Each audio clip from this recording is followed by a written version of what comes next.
The Dice Tower is made possible by listeners like you. Thank you for your support. And by Cool Stuff Inc. Cool Stuff, in stock at coolstuffinc.com. The Dice Tower, episode 617. Gen Con 2019 preview.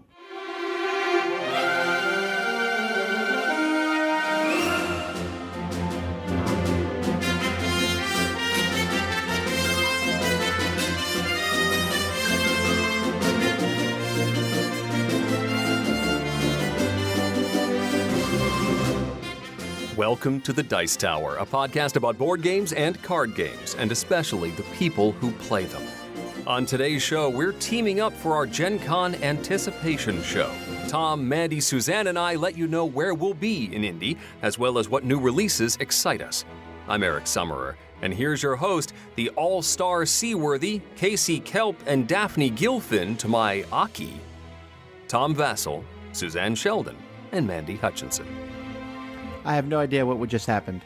Me too. I'm Eric, I love you. It has been a while since I have seen the Snorks. I remember them, but I couldn't tell you what a plot was of any episode of the Snorks at this point. The Smurfs of the Sea. This is classic 80s cartoon, people. Oh, I know the Snorks. I just didn't know what was happening just now.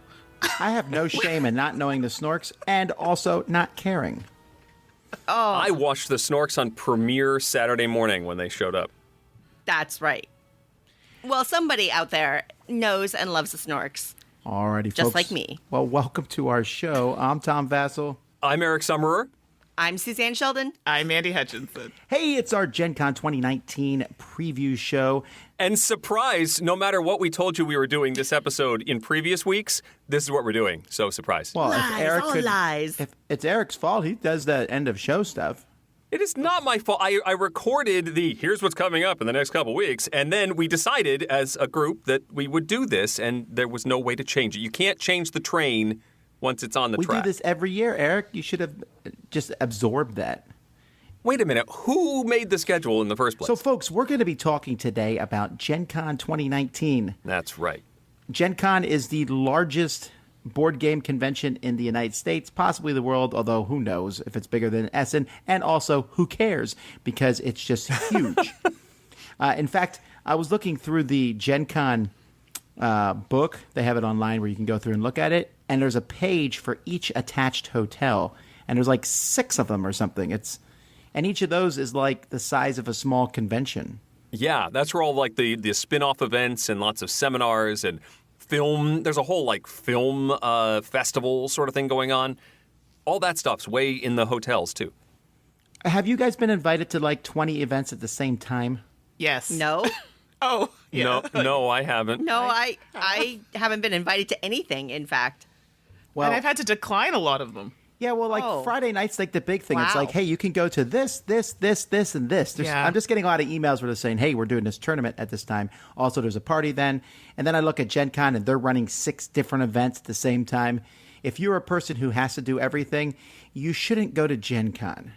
Yeah, no, you can't do that. No, it's too much. I'm going to start forwarding all these invitations to Suze since she's not being invited. I will gladly pass it on. I don't want your pity invites. I don't want It's your not pity. forwards. You would be doing a huge favor for humanity. Oh, gee, thanks. That's fine. Suzanne and I can hang out. It's fine. You go to the party. I know, Eric, I don't think we're Yeah, on the no. right list, man. Oh, whoa. Don't forget about our Kalis game on the Friday. So, no. You remember that in the schedule. Yes, ma'am. Is that a new hot 2019 game? It's a new version of Kalis that's happening in 2019. So, yes, it is. Huh. Who's making it? I don't know, but I just know that I'm playing it. All right. Well, folks, we are talking about Gen Con, but don't worry. It's not all about the con.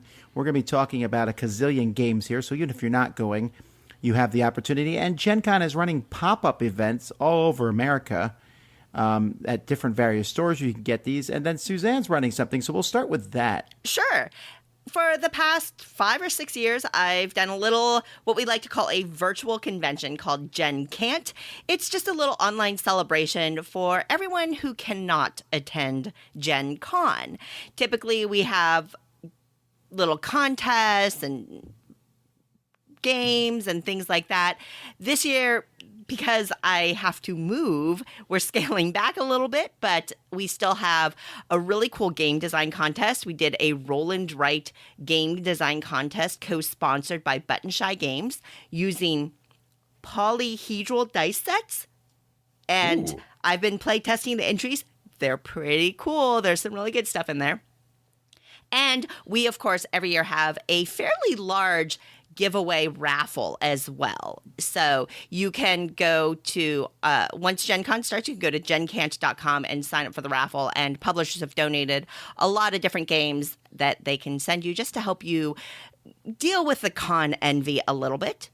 And this year, unfortunately, I know Sam Healy is not attending Gen Con, but the flip side to that is Sam is going to be hosting some live streams on the Dice Tower YouTube channel for Gen Cant as well. And so you can see him and his family play some games there and chat with him.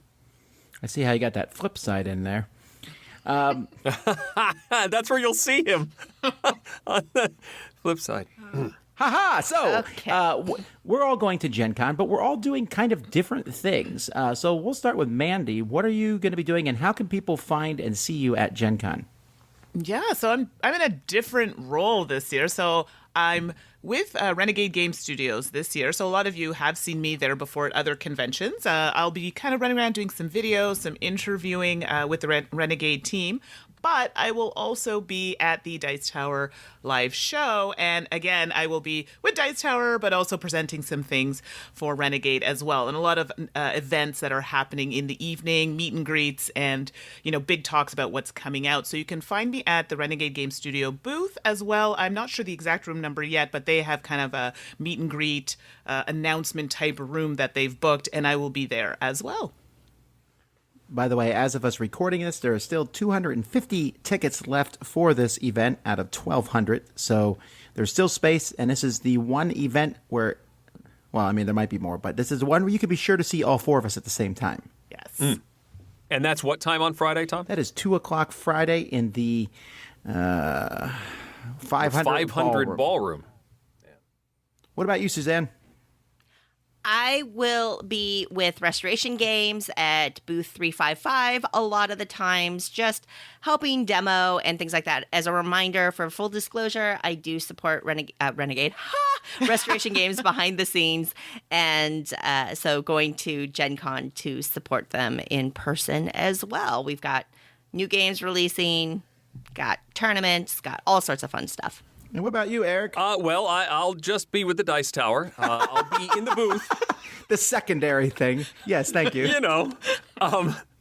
So our booth number is 2023 in the exhibit hall, and I will be there for the first and last hours of every day of the exhibit hall, as well as some other times. I've got some stuff in the middle of the day as well. But if you want to be sure to catch me, last hour or first hour of the day on each of those, and we'll be selling some promos. We'll be saying hi to people. I'll sign anything, really. If you've got like an audiobook, That's a very dangerous. and you've got it on your screen, I'll sign your phone. I wouldn't have said that. That was foolish. You'll regret that. People, please make What, him did I regret sign that. anything? Make him sign No, stuff. don't. He said anything.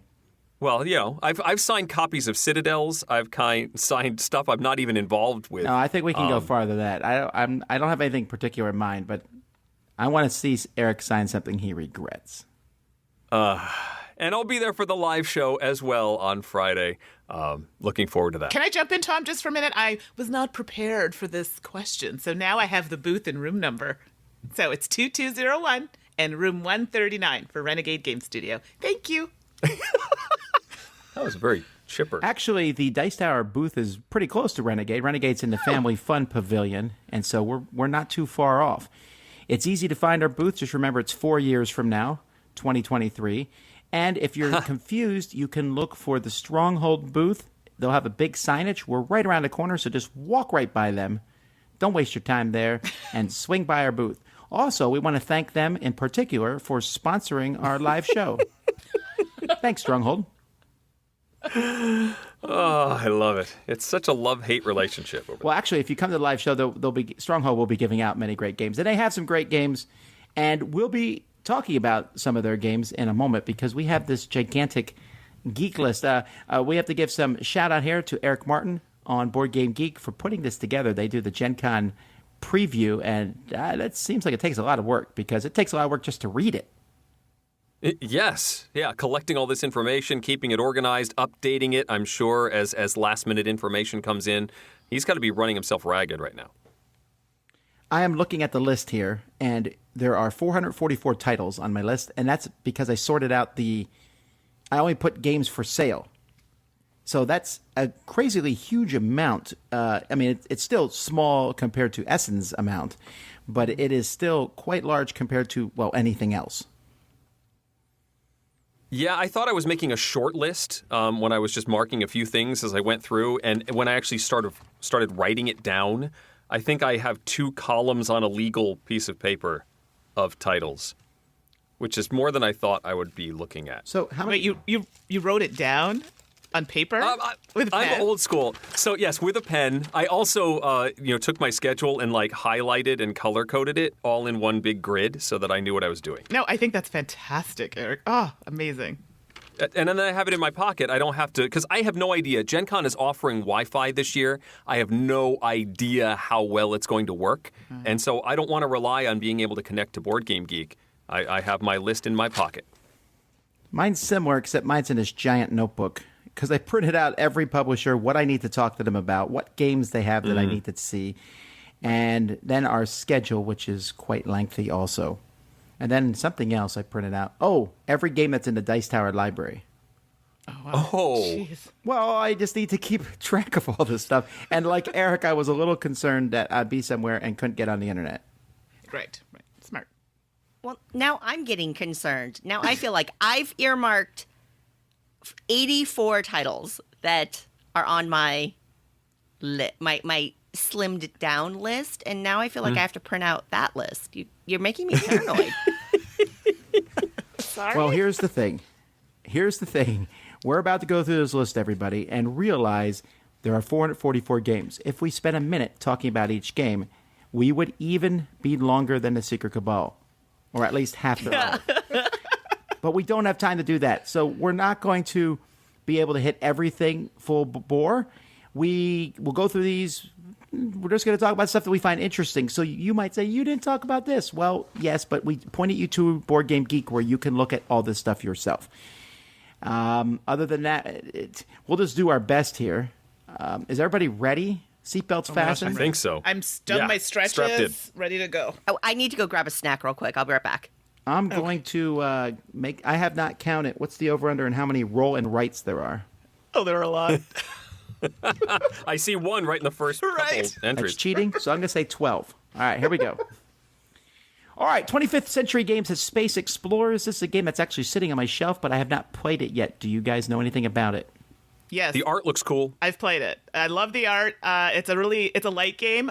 Plays, I think it's 2 to 4 players. Really heavy on the whole space theme, but it's use of cards and completing objectives with cards. I personally had a very different experience with it. I did find it a little complex with this huge player aid for such a small card game.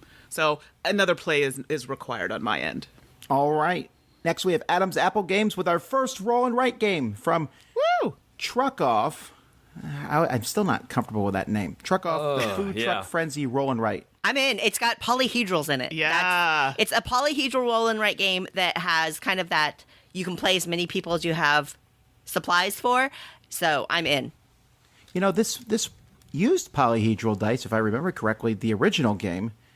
You were rolling dice depending on which truck you... it's been a while since I played it. But it actually is about food trucks, which, incidentally, there's some at Gen Con. So I want to see if anyone plays this outside by the trucks.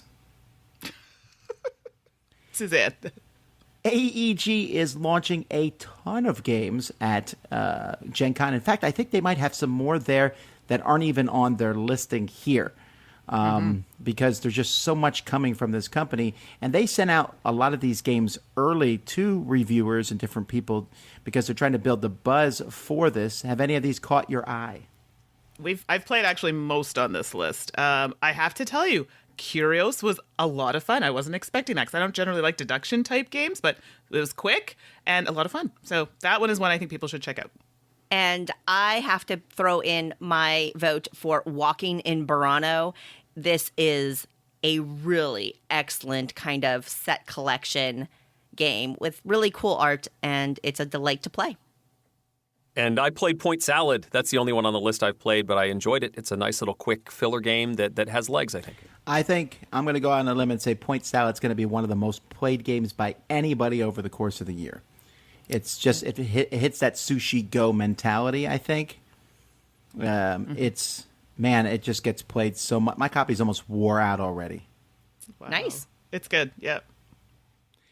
Alea has their new Las Vegas Royale version there, which it's so sad, actually. We opened this up, and this is their deluxe, beautiful version, and I was like, it's almost good.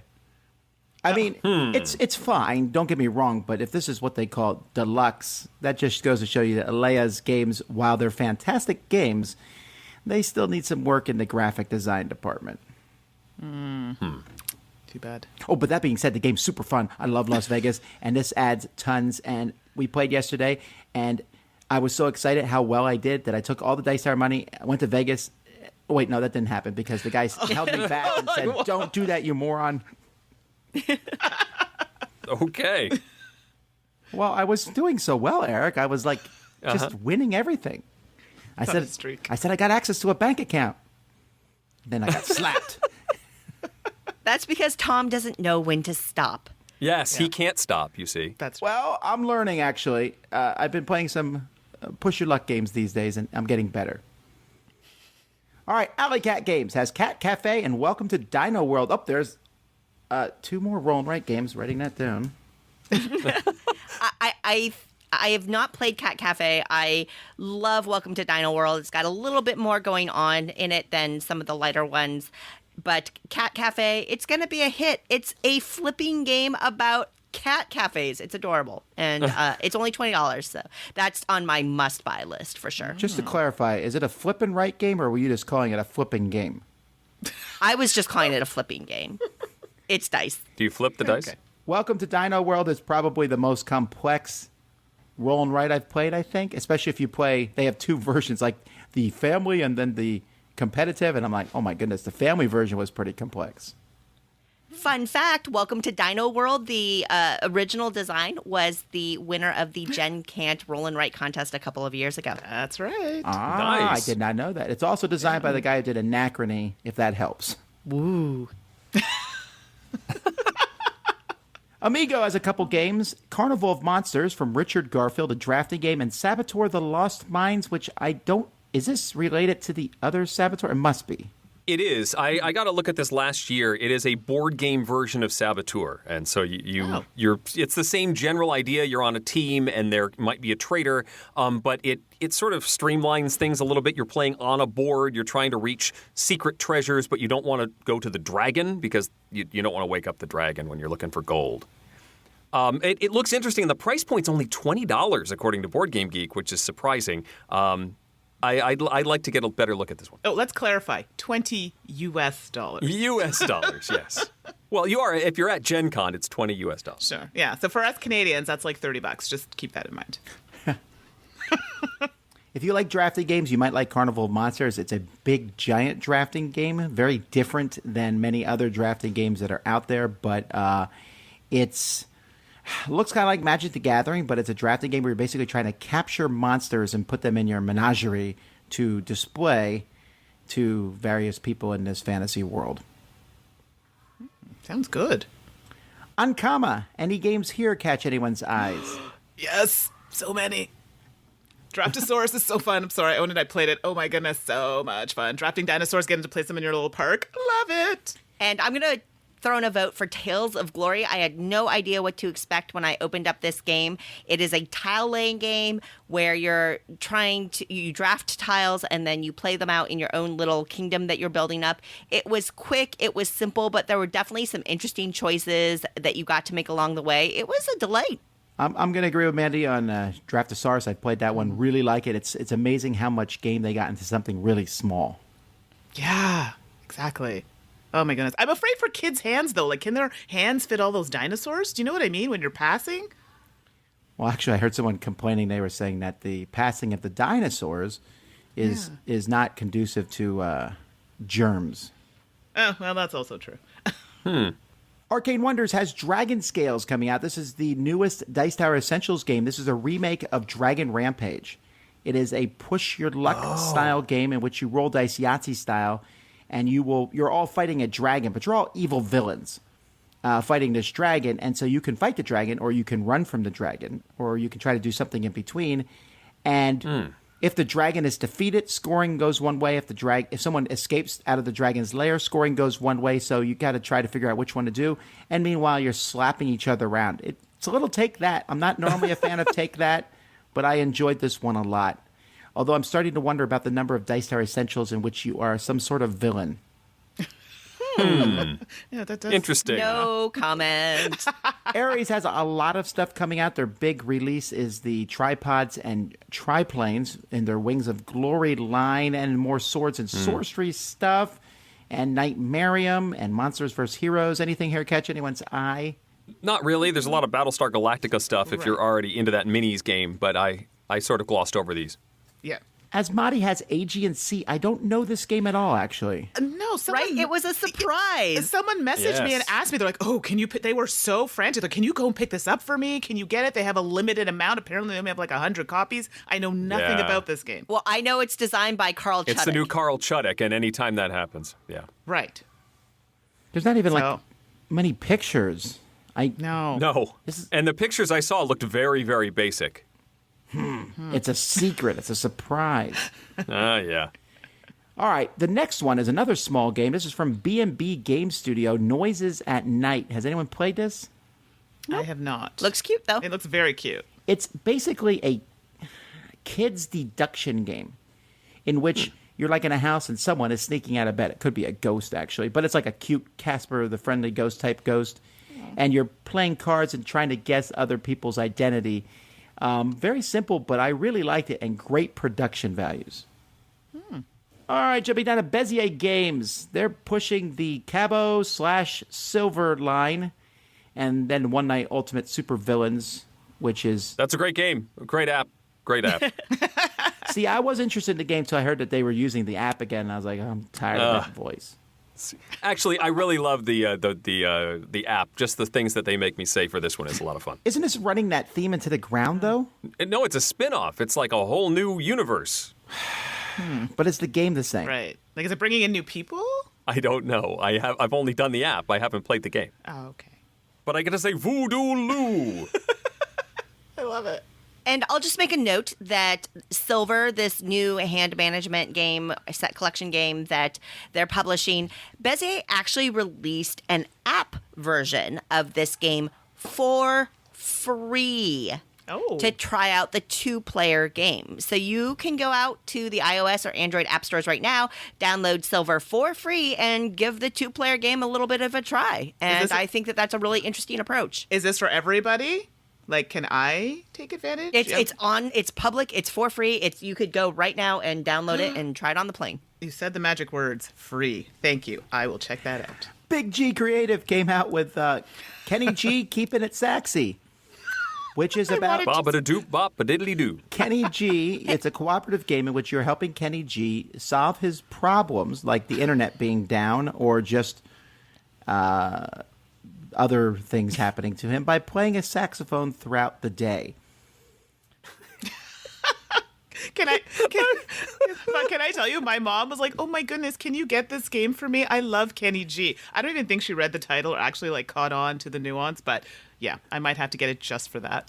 Yeah, it's slight nuance in the game. It's not dramatically so. Like, I feel like I could play it with my kids without them really thinking much about it. It's a really, really light cooperative game, like a cooperative game that people who have never played games before could play. It's a little way too light for me, actually, but I would recommend it to pretty much anybody, honestly. Like, if you're like, well, Joe Schmo and his family, well, yeah, they should play this. And it is a theme I've not seen before, ever.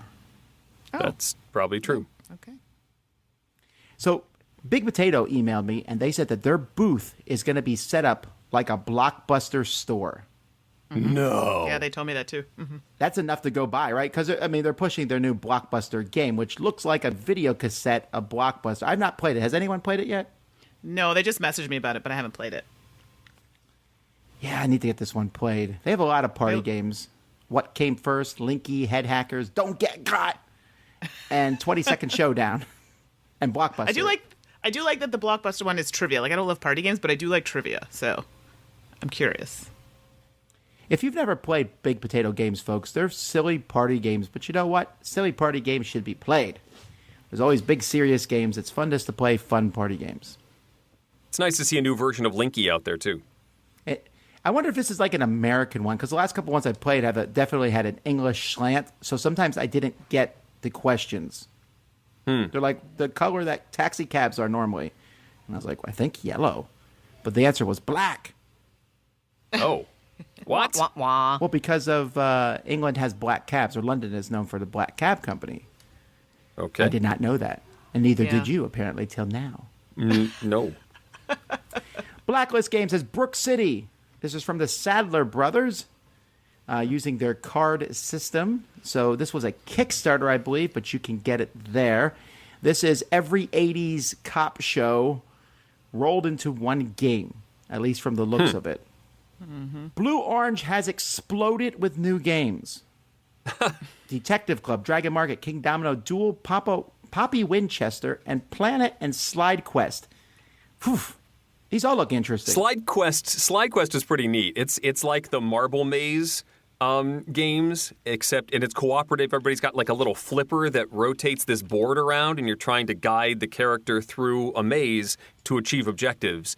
It looks really fun. I almost picked one up at Dice Tower Con, and then they sold out, so I didn't. And I picked a Planet actually last year at Essen because it uses this 3D magnetic sphere that you adhere tiles to. So it's really a tile laying game, but in a 3-dimensional surface. And the way you get those tiles, the scoring is pretty straightforward, which I think is really smart because then you have to deal with this extra puzzly layer with the tile lane. I really like Planet, and I was really excited to see that they brought it over to North America too. And they've also made it better quality. What they told me was that there's... What? Well, wait a minute. What? yeah, well, they said that the American market or the American laws for toys or whatever have higher standards that they had to meet, especially with magnets being part of the game. Magnets, yeah. And that some of the pieces in the old one were falling apart. Anyway, they said that it's a much better quality version. It is the same game, though. That now we'll have to get another Good copy of because we want the better know. quality version. And don't forget King Domino Duel, Roland Wright. That's 4. Yeah. That was one I was looking forward to seeing, so it looks really fun. All right, now we have come to Board and Dice, which used to be a company that I didn't really think much of, and now they're going to be one of the companies you're going to see folks running for two things. Their Sierra West game and an expansion for City of Gods. Teotihuacan. Teotihuacan. Right. That's what I said. I had this yesterday, and I was going to play it multiple times, and every time I got ready, someone screamed that they were in the middle of another game, and they wanted to be in this and play the expansion. And because of that, it didn't get played at all because everyone was selfish. Wow. I hope they're listening to the show, too. Well, Sierra West is on my must-buy list because I think I love programming games, and I think the way that the cards are used to set up that programming sequence looks just fascinating. So I'm very excited for Sierra West. BoardGameTables.com is, selling more than tables these days. They got 2 games here, another Roll and Write, On Tour, and QE. Have you played On Tour, Suzanne? Yeah, it's a wonderful roll and write. It is heavy. They use actual individual foldable boards for each player. You mean like physically And heavy? It is physically heavy. It is mentally engaging. It's a lot of fun. I definitely enjoy On Tour. It's super duper physically heavy. So I don't bring it to travel game nights because it's just too weighty to put into my bag. Do you have all 8 boards? Like I got with 8 boards. Yes. Yeah. Yes, okay, I so do. you have the bigger count. QE is one of the weirdest games I've ever played in my life. It is an auction game and you're buying tiles and stuff to get points, but you can bid any amount of money you want. 11 billion. You can. The problem is whoever spends the most money over the course of the game automatically loses. Oh, okay. Oh, So, only 10 billion then. yeah, but it's fascinating because one person can push it up. So when I played it, my very first bid was, I think, like 264 million. And that threw everybody else off. And my next bid was like 11 billion and then 264 trillion. And I kept pushing it. And then I won because I finally got someone to bid more than me. And I thought the game sounded like it would be a broken game that someone could mess with, but it works. I was very impressed with it. I don't know that you'll ever play another game like it because I don't know. It sounds interesting. I haven't seen the final version. I played an earlier version of it, but that's QE. Brain Games has a bunch of party style / kids games. Have you all heard of any of these? Yes, quite. Actually, I've been seeing online the Team 3 games. I don't know much about them. I mean, it says dexterity, which is not really my thing, but I heard a lot of people talking about them. So Team 3, essentially it's a 3-person game, and one person can't talk, another person can't see, and another person can't hear. I think I forget how it works. And together you're building a structure. I see. The on the cover, it's got the 3 monkeys: the speak no evil, hear no evil, see no evil. Oh, it's frustrating as all get out to play, but it's super funny to watch other people play. Okay, I like this. I want to play Pegasus. Right, just on the name alone.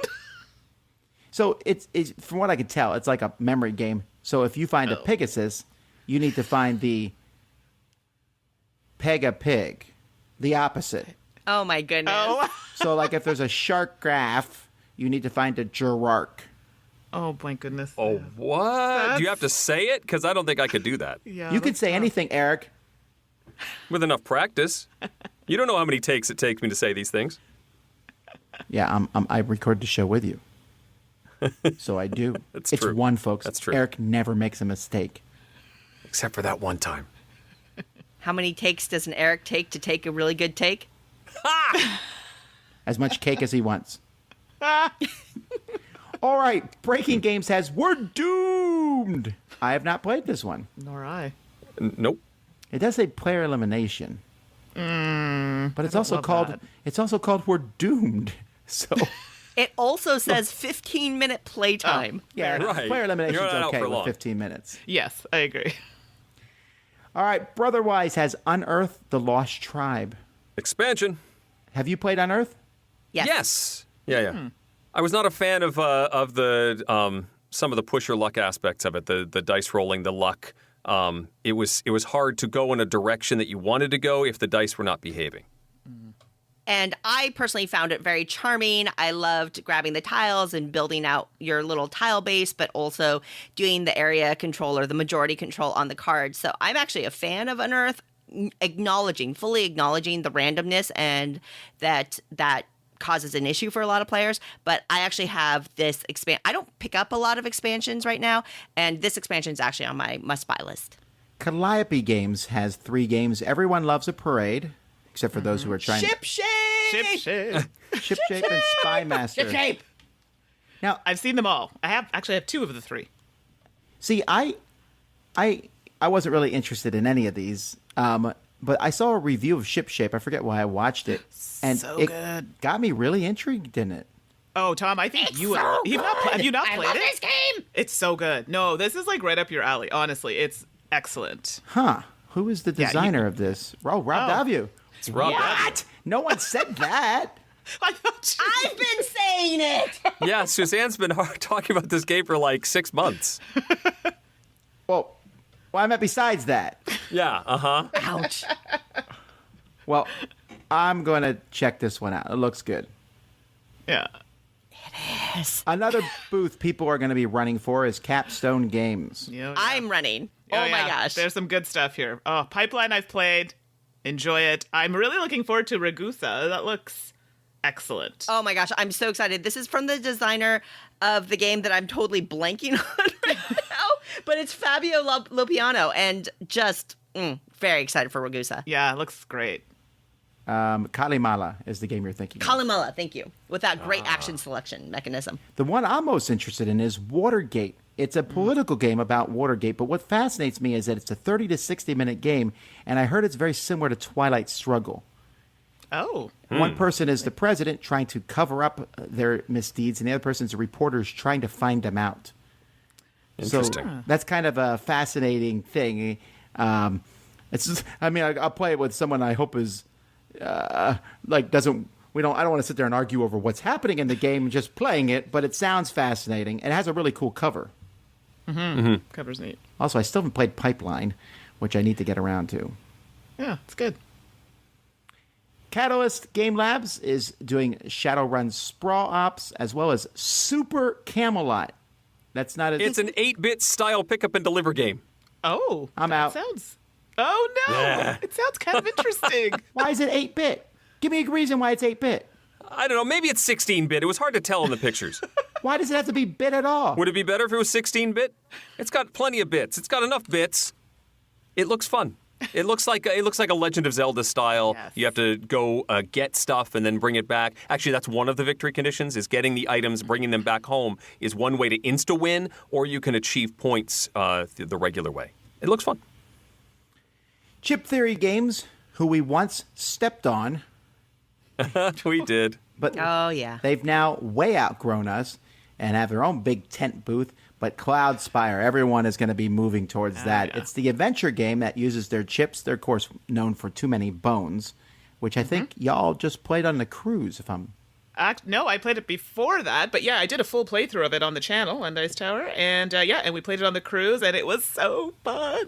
Yeah, it's really good. I played at the retreat and really enjoyed it. Do you think that... I think Cloud's...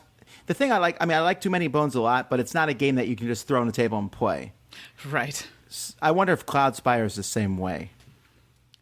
I don't know. I got a quick look at it. I didn't get as much detail as I'd like. I still feel it's one that you're going to have to...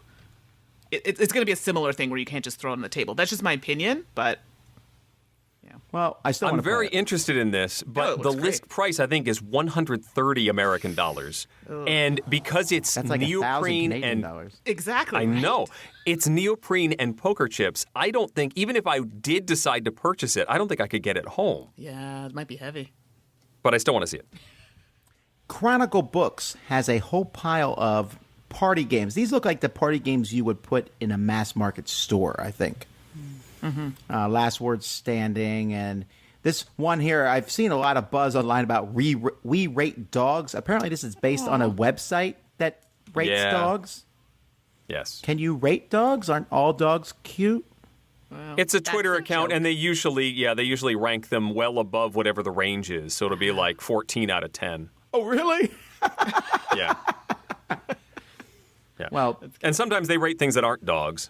Okay. what's a poodle rate then? Well, it depends on it's the specific poodle. Eric, People send in the answer pictures of was their 3 dogs. out of 10. I don't know why that was hard to understand. German Shepherd, 6. No, Labrador, they don't rank 10. types of dogs. Oh, What They- is happening? They rank a specific dog. They're like, oh, that's adorable, would definitely pet 12 out of 10. am I the only person who likes Labrador Retrievers? I think they're amazing. Yeah, they're cute, but I mean, I like my dog, an Affenpinscher. They're cute. I didn't give that one a rating. I just mentioned poodles. Oh, okay. Well, just saying, he looks like an Ewok. Then that's 9 out of 10. 14 out of 10. 14. Thank you, Eric. Would definitely pet. Okay. Autocomplete seems a little, you're just guessing if someone types in a word, what will show up on Google if you autocomplete it. This has already been done by another company, but hey, let's do it again. Sure. Come on! Limited is showing off Zombicide Invader and Foodies, their response to Machikoro / Space Base. Yes. Have you? Eric Lang was telling me about it. He wanted me to play it at Dice Tower Con. I just didn't have a chance. So this is one that's on my list that I'd like to play because he thinks that I will like it. So I did play it at Dice Tower Oh, you Con. did? Okay. Yeah, it's certainly very light. You have like a grid, a 3x3 grid, and you're putting food stands in that grid so that when that number is rolled, you get to score points, score money, and you can get like synergy between the different tiles. There's a little bit of a tile laying aspect, matching stars in the borders and stuff, and different cuisines. So there's a set collection aspect as well.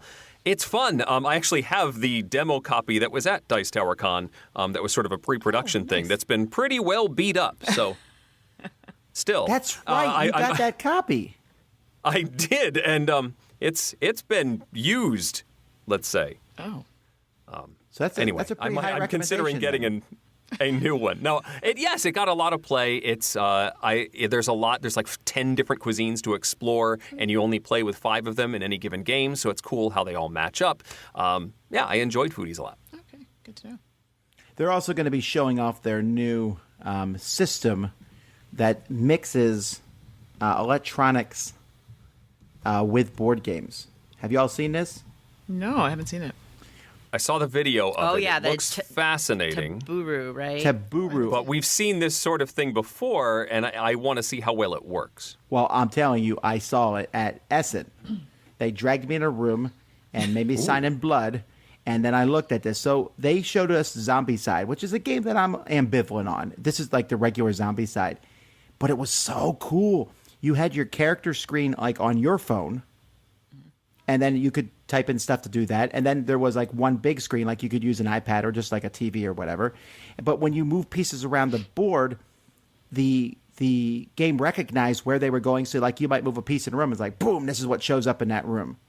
When you rolled dice, it knew what you were rolling.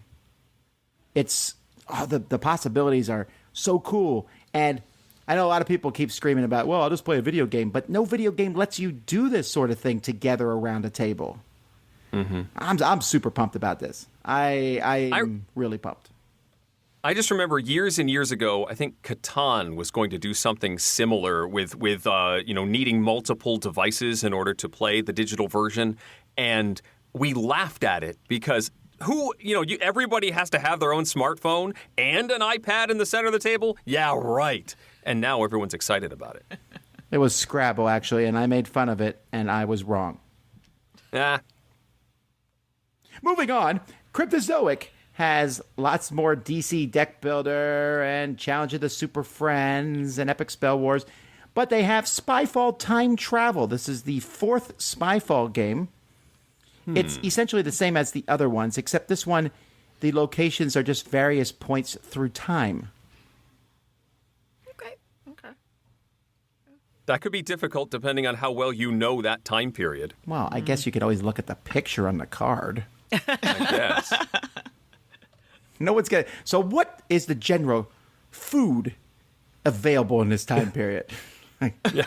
Thanks, Eric. Can you name 5 to 7 rulers of this time period? Eric's out of the game. No. All right, I feel like I'm one of the few people who hasn't played the next game from CGE, Letter Jam. So good. I have not either. So good. I'm hoping to play I it soon. haven't. So No. good. So good. So good. So good. I have a copy right here. Show off. I know. So here's the thing. I saw this, right? And I'm assuming it's, a good party game because CG makes good games. But what makes this one so amazing? Why is it so much better than the other 50 party games coming out at Gen Con? Well, and it's hard when you say party game because this one actually has a little bit kind of going on. You know what I mean? Like there's a bit of explanation. There's a few things going on. So this is when you say party game, I'm like, well, I don't know. So I liked this one because it's basically, I'll give you like a super quick rundown. Everyone's making a word and you're kind of passing it to the next player and they're trying to guess that word. But at the end of the day, you don't have to guess the word they've given you as long as you can create a word that makes sense. And you do that by basically everyone flips up a letter in front of them from their word. And you, as a team, you're trying to give clues to guess the word, but you're giving words that, hey, okay, this letter was used, this letter was used, this letter was used. So even though you don't know your letter, you're kind of trying to figure it out based on the clues that you're given. So I think for me, I liked the idea that you didn't have to necessarily guess the word that was in front of you as long as you were able to make a word. And keep in mind, the letters in front of you are not in order. So you're still trying to figure it out. Anyway, I really enjoyed it. And for a word game, I just found it a little bit more complex, but in a good way. So I liked it. All right, well, we'll have to check it out. Yeah. Daily Magic has a bunch of Valeria expansions, as well as Thieves' Den and Chocolatiers, which I want to play just because it's about chocolate. It's cute. It's cute. I'm with you on that one. Have any of you played it? I've played it. It's cute. No. Don't care. It's about chocolate. Okay. No, I mean that's a positive thing. No, it's good. Dan Chris Games, not a company that like jumps to the top of my mind that I know very well, has Cthulhu, the Great Old One, but Tavern Masters. I've heard people talking about this game. I've heard. Yeah. Have you heard good things? I mean, I haven't heard much. No, I just heard like, hey, Tavern Masters is gonna be at Gen Con. You should check it out. I'm like, oh, okay, but is it good? It's a card drafting game. I'm not really knowing. Yeah, it looks like it's from a couple years ago, so this must be a new edition. Yeah. Days of Wonder has 3 things. If you're a fan of Memoir 44, there's the new Air expansion, Flight Plan. Then there's another Roll and Write, that's 6, Corinth, and Ticket to Ride London. I'd like to play Corinth. I know Suzanne's played it, but I have not. It looks really fun. So what's the... Yeah, it's nice. It's inspired by Yispahan. Yes. Okay. Ah. And it's just a little box, and it's light and it's simple, and I really enjoyed it. It's interesting. They said the MSRP here is $20. I saw it in the store yesterday for $23, actually, and I thought, that seems like a lot for a small roll and write game. But they also... I haven't seen the game, Suzanne. Does it have, like, really pretty full-color sheets to write on? It has very nice full-color sheets. It also has a bunch of decent quality dice, but they're standard D6s, it's just yellow and white D6s. So that was interesting to me. It's not a big deal. It's not a bad thing. But, the sheets, of course, are very nice. Okay. I'm still waiting. I was hoping Days of Wonder would have their big box game. They got a new one coming out, but I guess we'll have to wait for Essen for that. Mm-hmm. Deep Water Games has several games. Well, I guess they have... So they have 2 new games, Realm of Sand and Claim, and then they have a gazillion expansions for Welcome to. Yes. Realm of Sand is pretty cool. It's got a little bit of a patchwork vibe in the way that tiles are claimed. You're putting the polyominoes on your board and trying to make patterns. I played it at Essen and really enjoyed it. Almost picked up a copy, but I believe they were sold out of that one too. Yeah. I like it. You're right, Eric. It's good. I enjoyed it. I finally played Welcome to at Dice Tower Con. And I have to say, it is in the top 5 roll and write or flip and write games I've played. It's very, very good. Wow. So good. Direwolf Digital. Is Direwolf Digital at the Renegade booth, Mandy? I believe, yes, they will be there and then in the room as well. That's what I was told. They are carrying, like, Game of Thrones Oathbreaker is actually in the cell area. So they will be. Okay, that makes sense because that is they're the ones, if you don't know, folks who made Clank originally. And they also do, digital stuff. So they do have their own booth, Tom. They do have their own booth. They have their own booth, but I do believe they'll be, like, popping in from time to time. Got it. Okay, because I know they have a partnership with Renegade, and even on these games, I see the Renegade logo. So you got the Game of Thrones Oathbreaker, and then Eternal Chronicles of the Throne. We played Game of Thrones Oathbreaker online.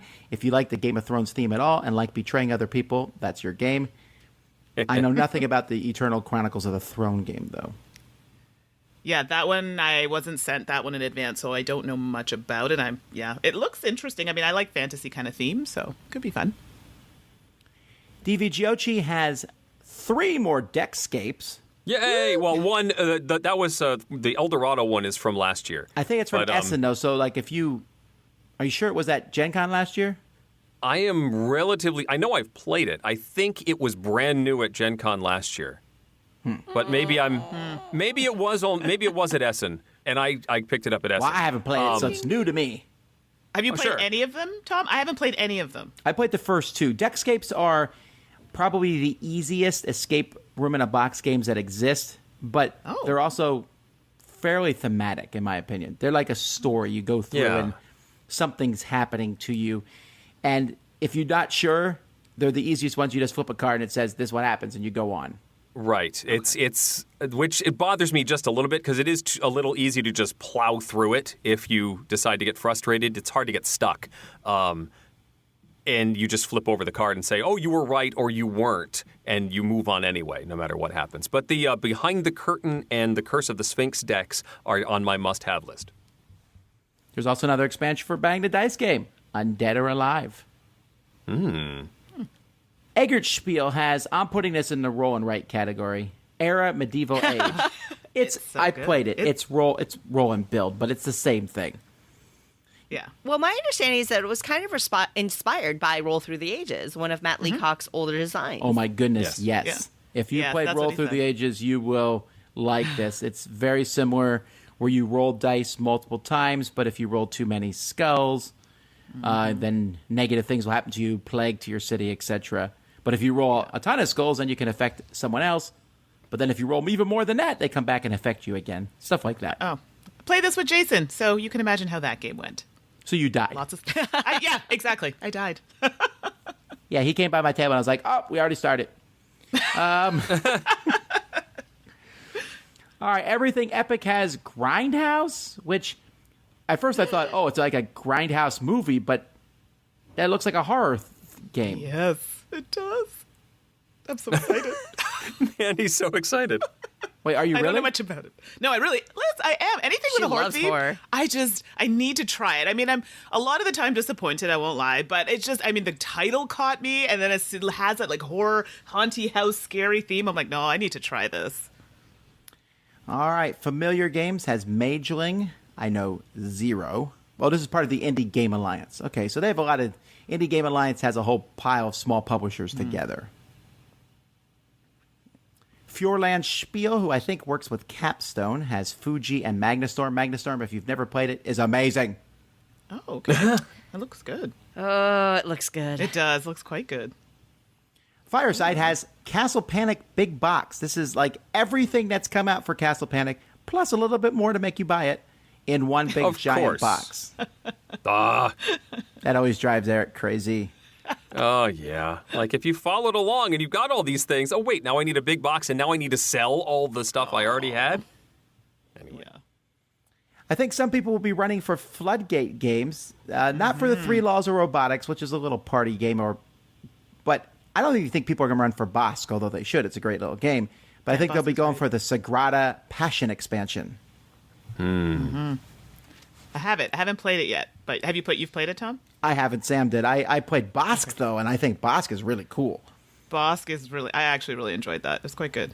Also, Bosk taught me a new vocabulary word, because Bosk Yeah. is a group of trees or bushes. I did not know that.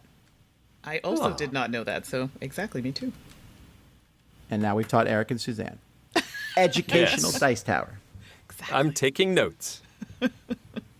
Flyos Games Until Daylight. Another one I don't know anything about. No, I don't know anything either. All right. Forbidden Games, Extraordinary Adventures, Pirates.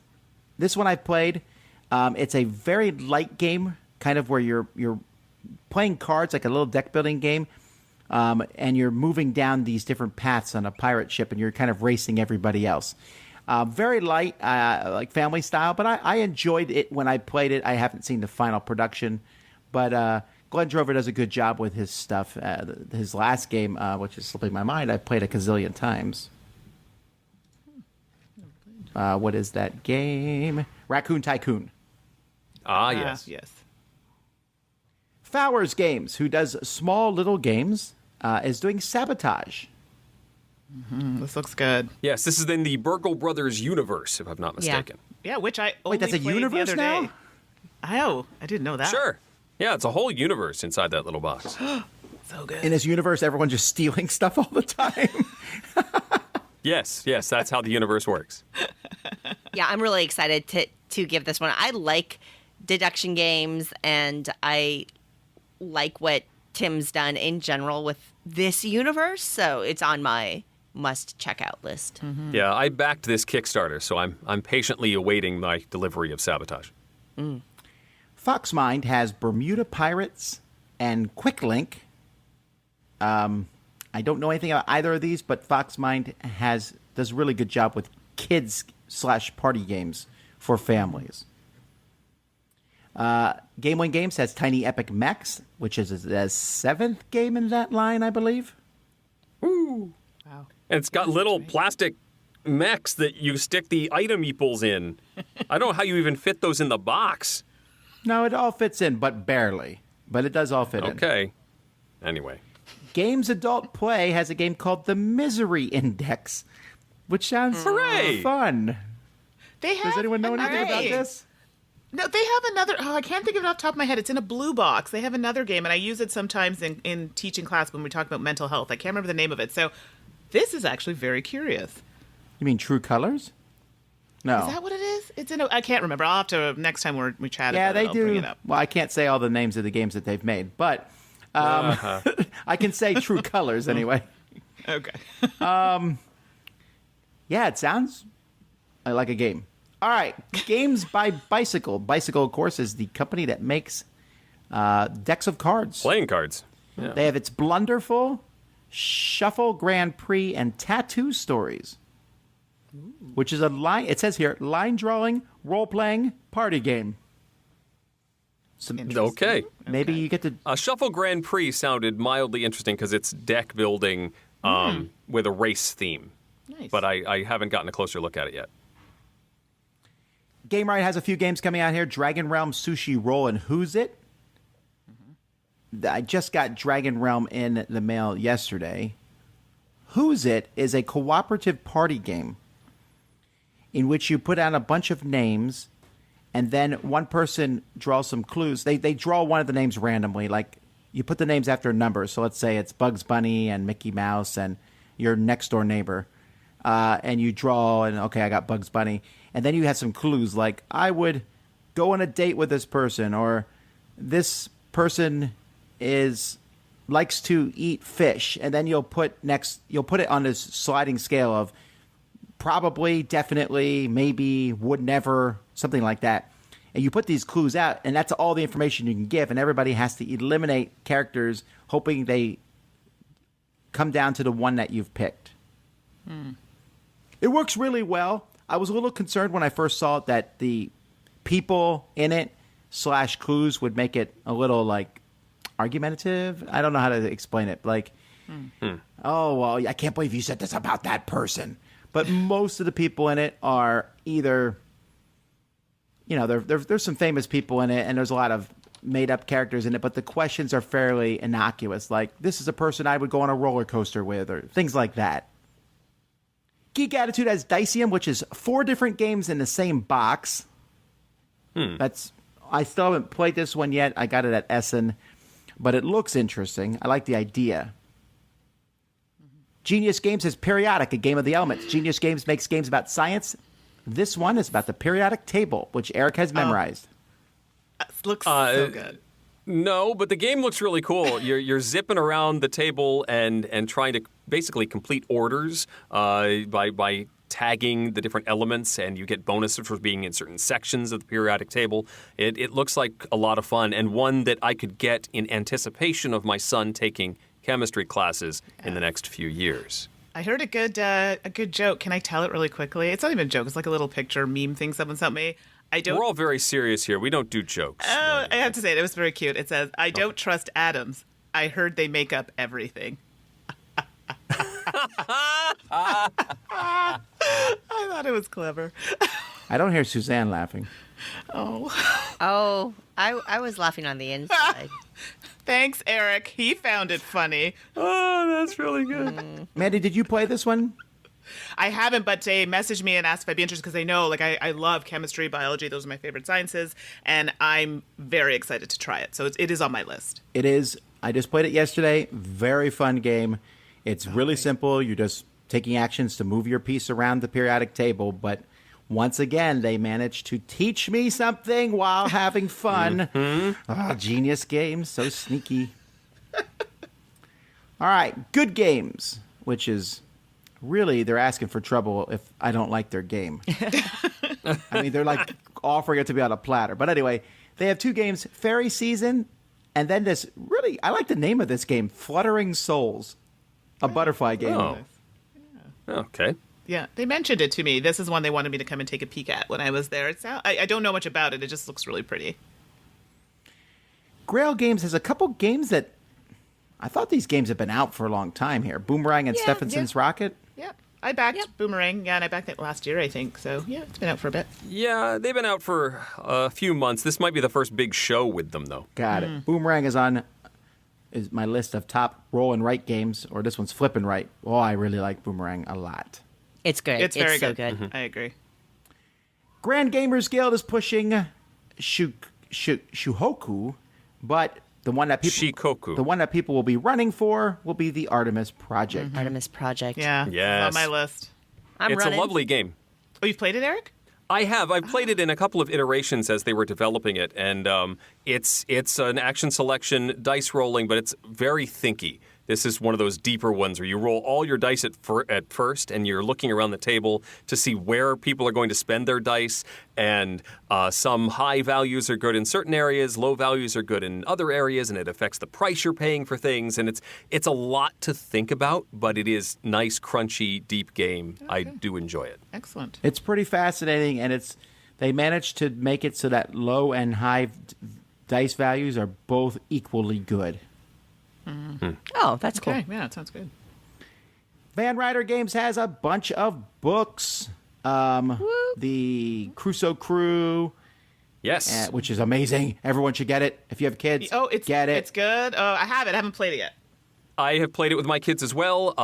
However, our books fell apart, and Van Ryder has sent me replacements, so they were very quick to respond to that. But our books just disintegrated as we were flipping through them. Oh, mine did too. I have to talk to him about that. But the idea of this, it's a graphic novel where you go through and you're discovering stuff. Everyone has the exact same graphic novel, but yours will look slightly different based on your character. So I played the tall character, so I could see over things sometimes.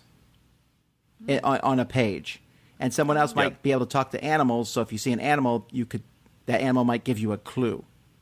Yeah, they tell you don't go that way. It's terribly dangerous. But the other players would not necessarily have that information because they can't talk to the cat. Okay. Also, Van Ryder Games. It doesn't mention the City of Angels here. The detective, I think there's limited copies. Well, there's two separate entries. There's Graphic Novel Adventures here, and then there's a separate entry for Van Ryder Games. Oh, we're not at V yet. Okay. Well, we better get moving then. Greater Than Games. I haven't heard of Medium, but I have heard many good things about homebrewers. Right.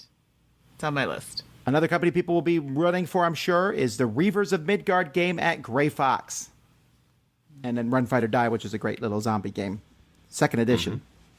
All right, so now we got to Haba. Anything there that looks interesting? Hanga's fun. So many. Hanga's so fun. Don't forget to pet Hanga. Yes, don't not pet Hanga. I talked about this on the podcast a few weeks ago, but yes, this is a neat one in the family line from Haba. I'm seeing mountains. I think is that also in the upper level, next level games. I think. I don't know because it's really. Oh, sorry. Go ahead, Tom. Well, I was just saying yes-ish. It's kind of like a family memory game. Mm-hmm. Yep. Go fish in memory. Ah, okay. Oh, I didn't think of that. That's a good description. Go fish. Yeah. I liked it fine. If you don't like memory games, I think you would despise it. Okay, good. Okay. Noted. But didn't Taldur Vikinger win the Kinderspiel?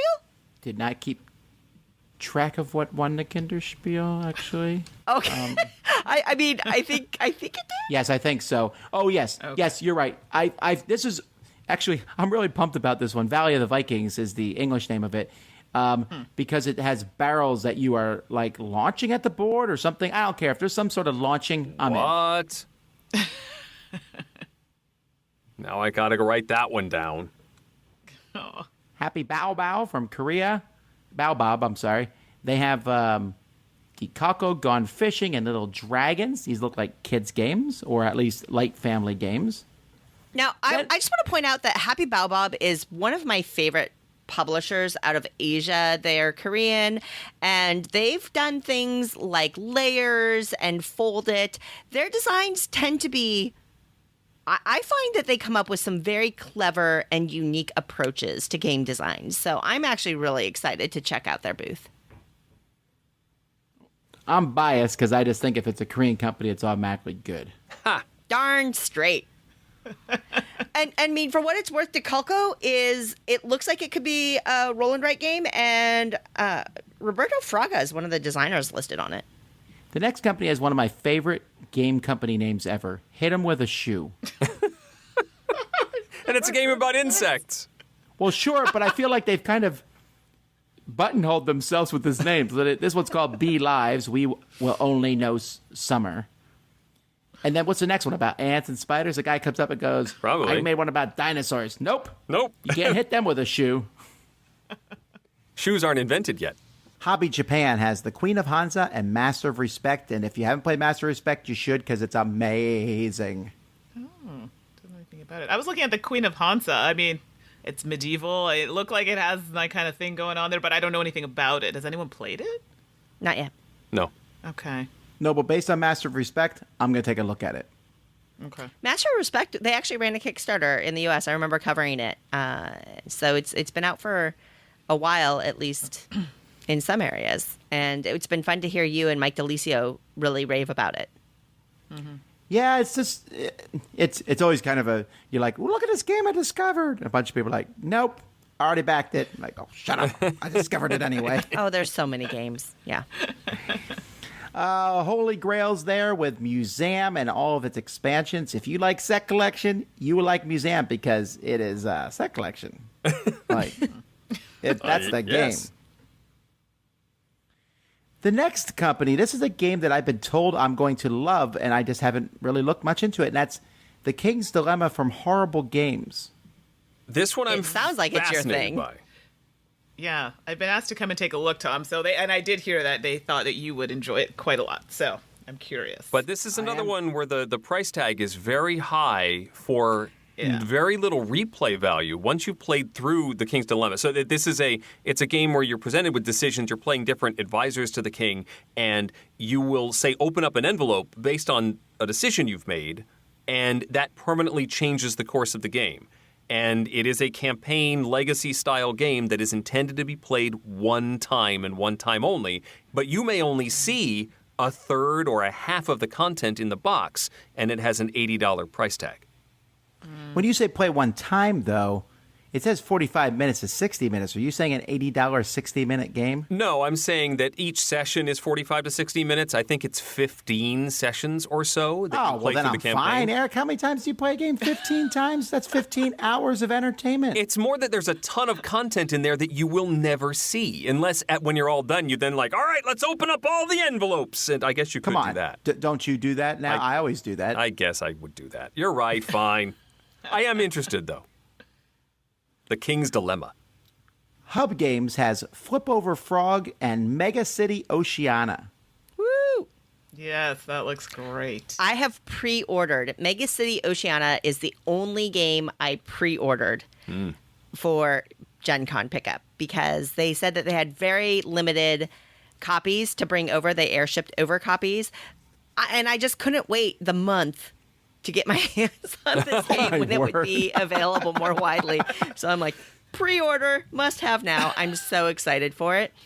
They partnered with Jordan Draper using the pieces from, and now I'm going to, I think it's Chitaku, and it just looks incredibly clever and beautiful, and it's a table stunner.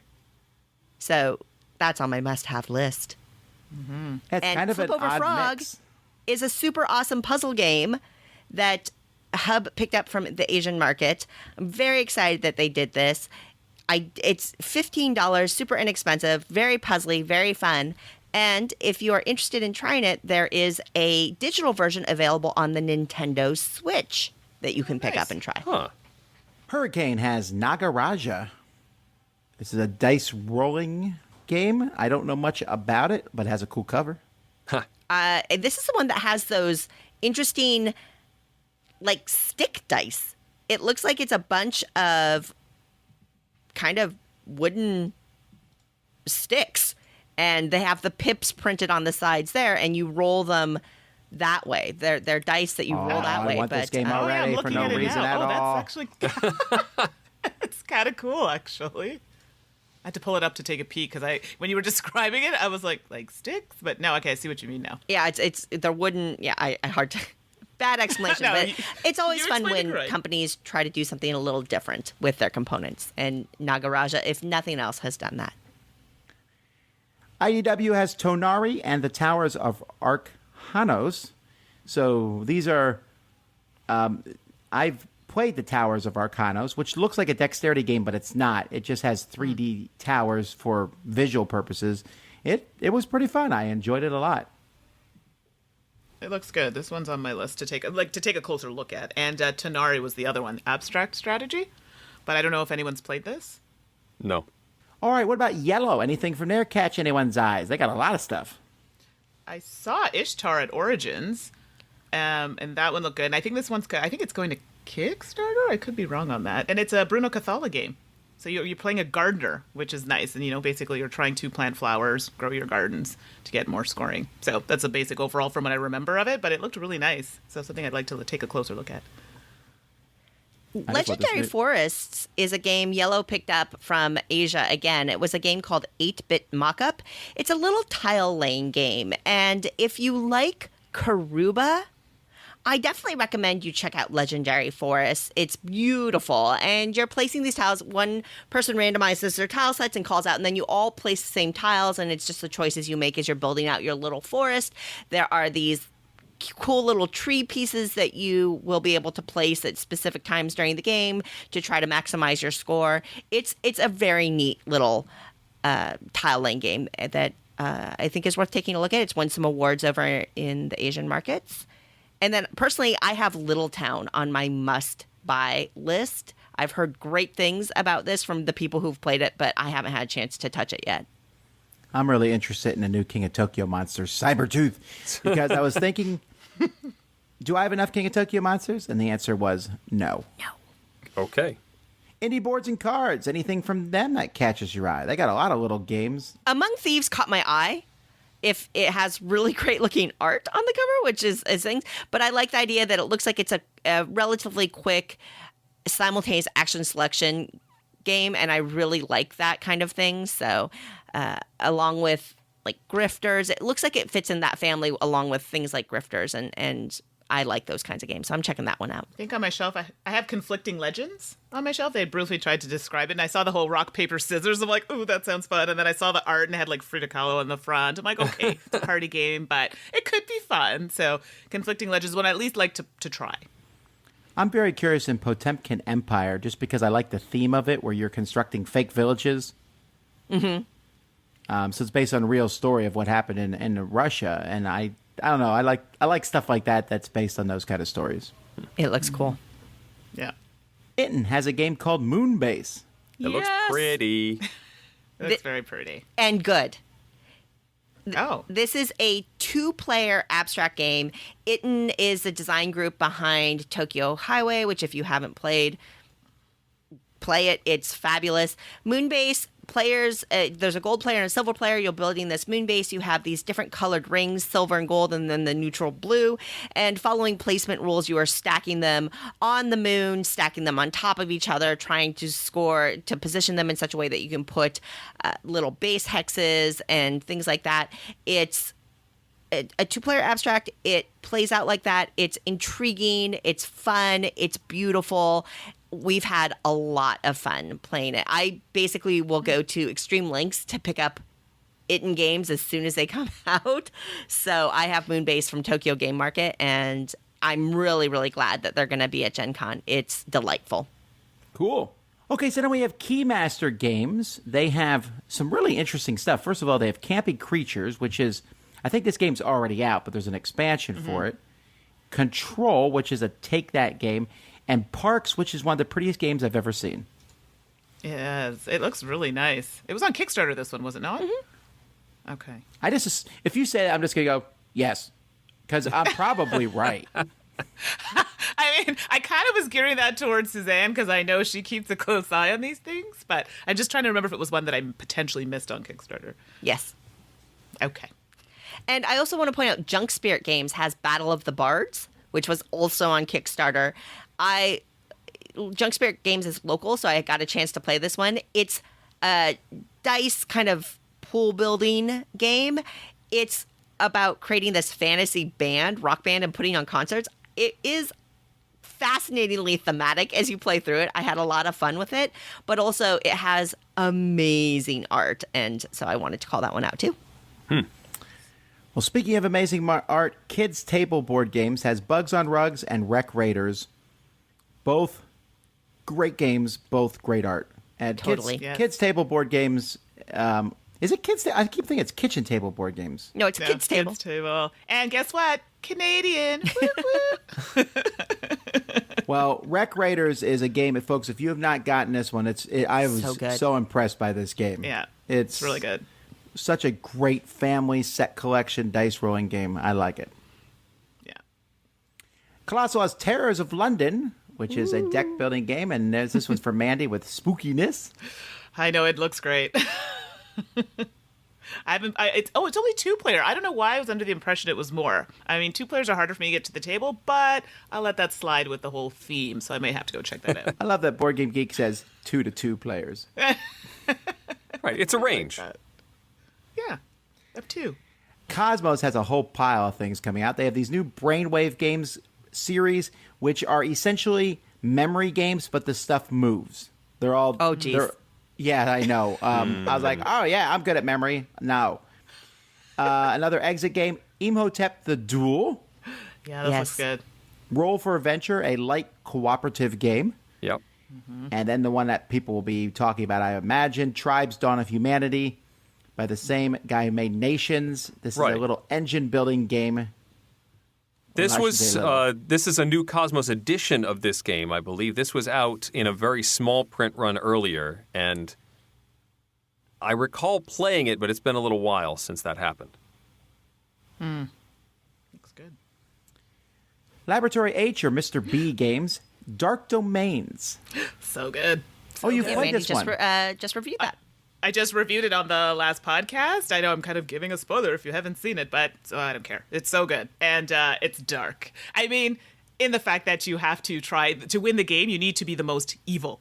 And you do that by turning your buildings evil and having monsters on your board. It has a kind of Pillars of the Earth meets Dungeon Lords feel to it. So I really, really enjoyed this game, and I implore all of you to try it. Lay Waste has a game called Metal. Metal! Oh, I saw this game. Yeah. I'm trying to figure out what it is. It's made up of different metals, including zinc, aluminum, and steel. But it's by Jordan Draper. Mm-hmm. So they're like classic lawn games reduced in size to fit on your table. Wow. I think I'll check it out, actually. It sounds interesting. It's got to be really heavy, though. Yeah. Level 99 Games has Imperial, Spells, and Steam, a fantasy train game. This looks so good. I'm so It excited does. for this. It looks looks great. so different than much of what Level 99 does. It's, usually they're doing some sort of, 2-player fighting game or whatever. Mm-hmm. But the artwork in this one's really good. Is this Trey Chambers? Yes, it is. Oh, yeah. He makes great stuff. I'm excited. Well, yeah, and we can say that about Level 99. I know exactly where you're coming from, but they also did Argent, yeah, Well, that's also him, too. Yeah, exactly. Which is Trey. That's why I'm excited. All right, Liberlude has some games people are going to be running for. Obscuria, which is the Mysterium with a trader. Mm. Mm-hmm. And One Key, which is also like Mysterium. Huh. I think they might be one note here. Loki has a bunch of kids' games. Farmina, SOS Dinosaur, and Troll and Dragon. I'm assuming they're kids' games. I have not played on any of them. Are you talking about Farmina? Farmini? Farmini looks like a kid's game. Yeah, it's supposed to introduce children to different concepts of, different types of games like worker placement or things like that. So they are geared toward, children. And remember, Loki is kind of a imprint of Yellow Games, right? Right. No, I'm telling you, I wish companies would stop doing this because it's driving me crazy to keep track of multiple company names and they're the same company. Right. They're all doing it. Every company. I'm going to do it. Dice Tower, I'm going to do a new imprint. It's going to call, I don't know. Come back to me. Polyhedral Dungeon. There you go. For kids? All right. Lookout Games has Patchwork Doodle, another roll right game. That's 9. Ooh, looks good. Here's one of my most interesting games of the con is Are You a Robot from Looney Labs? I love the tagline on it. 2 players, 2 minutes, $2. Okay. Although actually it's a 2 to 3 player game, but you might be a robot, you might be a human, and then the players, one player, they can shake hands or one player can shoot another player, and you win or lose based on what you've done. Oh. Like a really fast social deduction game. Kind of like Win, Lose, or Banana. Yeah, but it sounds better. Okay. Also, Star Trek Chrono Trek, but only Crystal and Eric care about that. Yeah, it's a new version of Chrononauts. So it's kind of like Back to the Future, the card game, but this is Star Trek. And I do have a copy coming from Looney Labs. I just haven't seen it yet. All right. Ludonova has a couple games here. Does anyone know what this Ceylon is here? Oh, I played Ceylon. played it. Oh, I'm sorry. I didn't mean to not know here. It's a game about Okay, I haven't played it you're either. growing Tom. tea. It's you have some area control, and you're visiting different plantations and sort of building your presence there, and then harvesting the tea. It's the action selection on it is really cool because you've got these 2-sided cards. You get one action, but then everybody else gets to do what's on the other side of the card, which is kind of cool. All right, we got Hellboy, the board game from Mantic Games, so if you like that property. Maple Games has Dragon Boats of the Four Seas. I like the cover of this one. Have you not played this one? I thought you had. Well, hang on. Maybe I have. Oh, okay. No, I have not. Just, You got me all didn't mean to nervous. do I it. played the Maple Games, the amusement park one that they're doing. right. Okay, I got it. No, I played this one. I mean, I enjoyed it. It's good. I mean, I feel like it can be a little mean because I mean, you have these boats that you're trying to get to the other side of the board, and people can kind of kick you off. So you're all ready to make your sets because you're trying to collect these different tiles on the the different kind of areas of the board to make sets, and somebody like, oops, sorry, you're not going, and then the boat leaves without you. So, but overall, it's fun. Matago has an expansion for Inish, an expansion for Captain Sonar, and a game called Bahamas. Well, it looks like people are falling out of a plane. That doesn't seem safe. Like that. That's They're fighting over a parachute. I One of prefer them to ain't gonna land make in it. the Bahamas. Right. Mercury. I haven't heard of them for a while, actually. Rail Pass. Yes, this is a Really? cooperative pick up and deliver real-time game. Dexterity. Oh. Yes. Dexterity, pick up and deliver, cooperative. There's you a have to, lot of dexterity games coming out. Yeah, I agree. You have to like hand the train things that you've loaded cubes on to each other because everybody's sort of in charge of a depot and you're handing things around. You can only load cubes from one end of the row of cubes and you have to get the cubes to all go where they're supposed to go. And you can add tunnels that you then have to weave through, and if you drop anything, there are penalties. Seems fun. I don't know if you're selling me on this.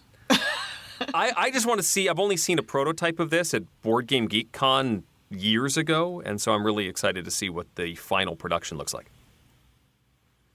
All right, Mixlore has Narwhal Free For All and Pinnacle, another dexterity game. Suzanne, I thought of you when I saw Narwhal Free For All just because of your little onesie. Like, I you just know. need to wear it for that. It looks It's like so you're cute. throwing rings onto the narwhal's horn. All right. I'm in for it. I'm down with that. It's ring flinging fun. It is. Apparently. That's what it says anyway. Yeah. All right, Modius Game Design has Shadow Rivals, but I'm more interested in the Towers of Amharb. That looks good. This company always comes out with these interesting little, I guess, lighter Euro style games. I They guess. did the orchestra one last year, Symphony Number 9, I think. Yep. And they did mini rails, and they did tulip. Not tulip. Is it tulip bubble? I love Moidias. They come out with great stuff. So both of these are on my must buy list. Dear listener, are you sad that HeroScape is out of print? No need, because Mondo and Restoration Games have a new game coming out for you. And this is another big release at Gen Con, Unmatched Battle of Legends. It's not really HeroScape, it's more epic duels. Sure, but if you like the whole aspect of HeroScape of different genres fighting each other, you got it here. Thematically, yes, please, carry on. Well, even fighting-wise, I mean, there's still a lot of similarities. But the base game is Medusa versus, King Arthur versus Alice from Alice in Wonderland versus King Arthur. And then you can get Robin Hood versus Bigfoot, and then Bruce Lee. They've also announced Jurassic Park coming in the future. Yes. I want to do Bruce Lee versus a T-Rex. That would be interesting. My kids have played the Robin Hood Bigfoot set and really enjoyed it. So I'm looking for more fighters. I want to play with multiple players. The Robin Hood versus Bigfoot is just a 2-player set, and the base set is up to 4. I still think I like it best with 2, even with the bigger set. I mean, it's fine as a 4-player game, but I just like it as 2. Stockpile has another expansion, Illicit Investments. This game just keeps getting worse morally. I'm glad you added that morally in there. Oh, no. Yeah. This game just keeps getting worse. Morally. No, but at first you're like doing insider trading. Now you're doing illicit investments. It's just like, you know what? We've already in for a penny. Might as well just... Next one's going to be like straight up robbery. Next Move Games has 5211. This is in their... All their games start with 4 letters. Well, this one's 4 numbers. Have you guys played this one?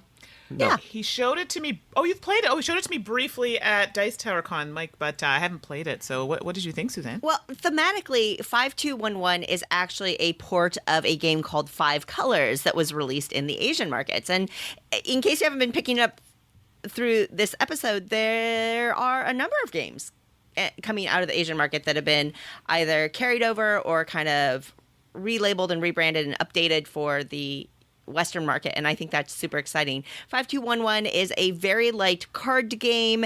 It's going to have elements of almost an Uno-ish feel.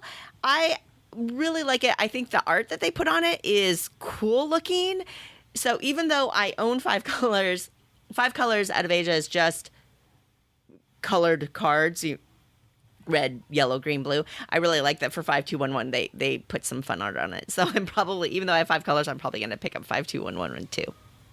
It's really, really light, but I liked 5211. It was a fine game. Dirty Pig is a new game from North Star. It sounds like it's something different than what it is. I think it's actually about dirty pigs. Okay. Well, no, I got to clarify that. With board games, you never know these days. It's in their Happy Salmon line of games. Oh, okay. Then Oink. No one cares about those, so moving on. Speaking of pigs. No. Back it up. I'm just kidding. What has you excited from Oink? Well, from our last podcast, Suzanne was talking about 9 Tiles Panic, and I'm like, what? This looks so good, and it sounded really fun. So the real time kind of freaked me out a little bit, but it's so good. I don't know, Suzanne, if you want to talk a little bit about it here, but it looks really good. Yeah, I mean, I talked about it in the last podcast. It's really good. And, of course, Oink is killing it in general, and it's just nice that they come over because not all of their games have hit U.S. distribution, so they have a couple of titles like Dual Clash Poker, Money Bags, Mr. Face and Tricks in the Phantom, and it's the first time it'll be available in the U.S., so I will be rushing there as well. The one I'm most interested in is Mr. Face. Yeah, right? It's so funny. goofy. But because it looks like Dixit, but with you make a face. Right. And I heard that there's like a version where you can take selfies on your phone and do it. Oh. All right, Orange Nebula has Vindication. If you've never played it, get it. It's great. Also, a new expansion, Leaders and Alliances. Oh. Okay. Ooh. Oh, interesting. That looks good. Osprey has Jonathan Strange and Mr. Norrell, which Eric and I reviewed to not quite glowing reviews. Yeah, no. But they also have Undaunted Normandy, which looks like a nice, light 2-player war game. That one's pretty solid. I like that one. It's deck building war game. Oh. With scenarios, so it gets more complicated as you go and becomes more asymmetric as you go. Pandasaurus Games is sponsoring our Gen Con coverage, and so you'll find a promo for one of their games at our booth that you can get. But they also have some really hot games coming out at the fair. Machi Koro Legacy is the one I think people are pretty pumped about. I've already played the whole thing through, 10 games. Oh my gosh. What? No, you did. Wow. Well, each game's like 30 to 45 minutes. It's not that long. So I played it over a weekend. I played like 2 games one Got day, it. then 3 the next. I played it with my kids. We had a great time. And what I really like about this is that when you're done, you have a legitimate game. Okay. And you don't miss half the content like Eric was just talking about in the other game. You can see everything in this particular game. But I actually like it better now that we're done with it, if that makes sense. I like the games going forth. Well, Suzanne mentioned the one game that she pre-ordered. This is the one game I pre-ordered to make sure that I get a copy of Machi Koro Legacy. I don't have any of the published editions of Machi Koro. The only one I have was like a print and play that a listener gave us once. So I'm looking forward to getting a legit copy of Machi Koro and to have the Legacy Adventure to play with. And I will also be playing it with my kids. So this is the number one on my list. They also have Dead Men's Cabal, which is kind of like a Euro game, except it's very macabre with skulls and bones. Yeah, I like it. My game, Bones are currency. Come on. my game of choice, though, from the list is actually Pastelli. This is a tile-laying game like Suro, but you can put the tiles on top of each other, and oh my goodness, is it thinky. Yeah. It's Yes. so thinky. Oh, I'm just, my brain's hurting thinking about the game, but I really like it. And then Mental Blocks, which is a completely unusual game. It's a cooperative game in which you are building a 3-dimensional thing with blocks, but you have only one perspective. You can also even play with a trader in which that person actually knows how it's built, but they're trying to mess it up. Ugh. How many have you played it with a high player count? I have it. I just haven't played it yet. I played it with a high player count and a low player count. I think maybe I would want somewhere in the middle. Okay. I'm not sold on the trader part of it yet. I think it's really hard to be the trader, but I'll have to play more with it to see. Okay. I don't know the next company, Parallel Games. Do y'all? No. No. I I've not heard of them. The city of... Although this first one I've seen before, City of the Big Shoulders, I've seen it, but I'm not familiar with the company. Do I live there? Or does the city have big shoulders? I'm not sure. Is this from the 80s where the girls had those puffy The shoulder pads. things? Yeah. And guys put them in their suit coats? I'm not sure, but given no other information, I'm going to say yes. It also says 120 to 180 minutes. I better have some more information before I jump into Yeah, that. But now I'm looking at the board. It looks very Euro-y. it does. That's why Yeah. I'm kind of like, ooh, this could be good. Well, it says it's a stock game. It's a commodity speculation game.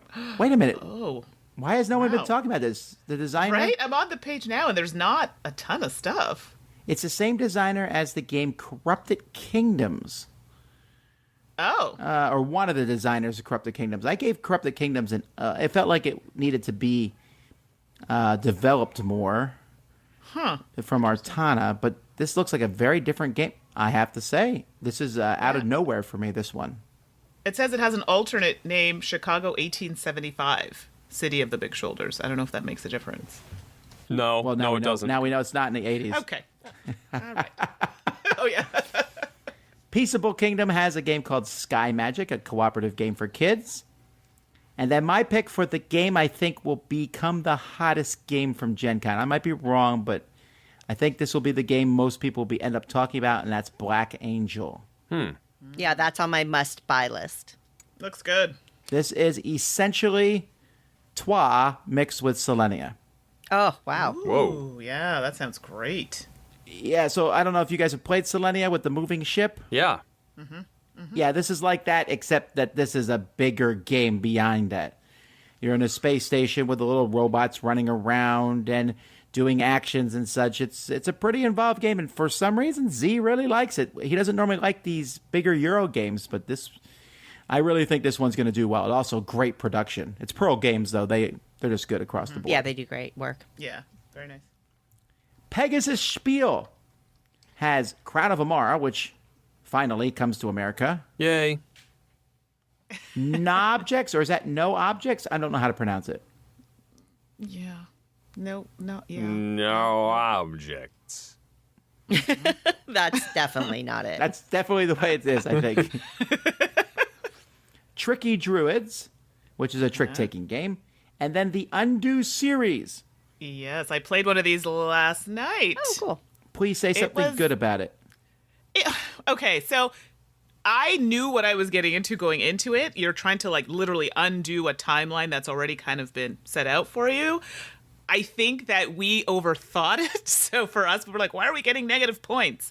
And knowing that going forward, I think we will enjoy the next one even better. So we still enjoyed it. I just think we overthought it. So overall, we liked it. I'm just looking forward to playing the next one. Slight counterpoint, I hated.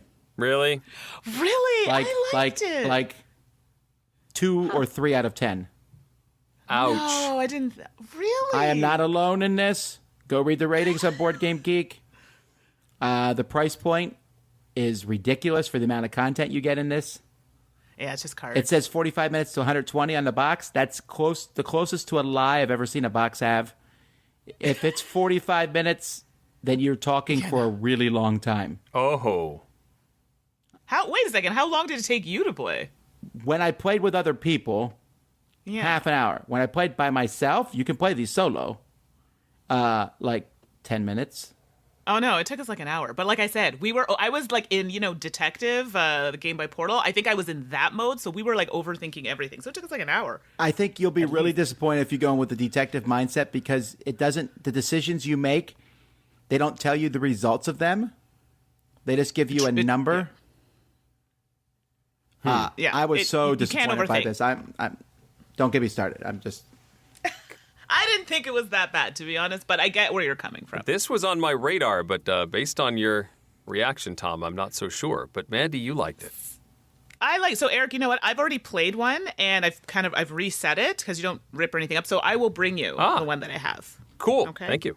All right. You're welcome. yeah. I was just about to make the same offer, but you can have Mandy's.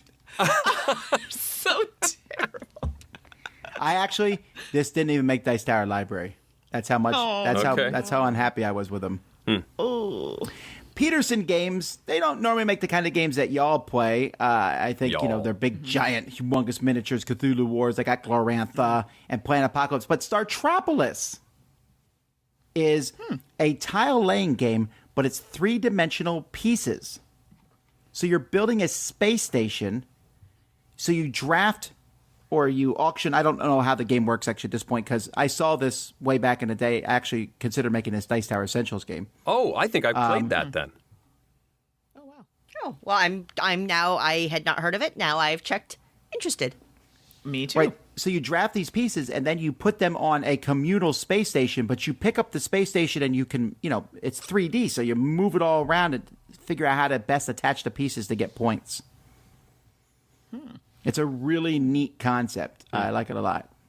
They also have the Tooth Fairy game, in which this Tooth Fairy is yanking a tooth out of someone's mouth. Yeah, that's a very I just aggressive noticed tooth that. fairy. Oh. Couldn't she wait? I mean, I need my money. all right. Phalanx has U-Boot, the board game, which I still haven't played because it's overwhelmingly giant rule book, but I will get it done.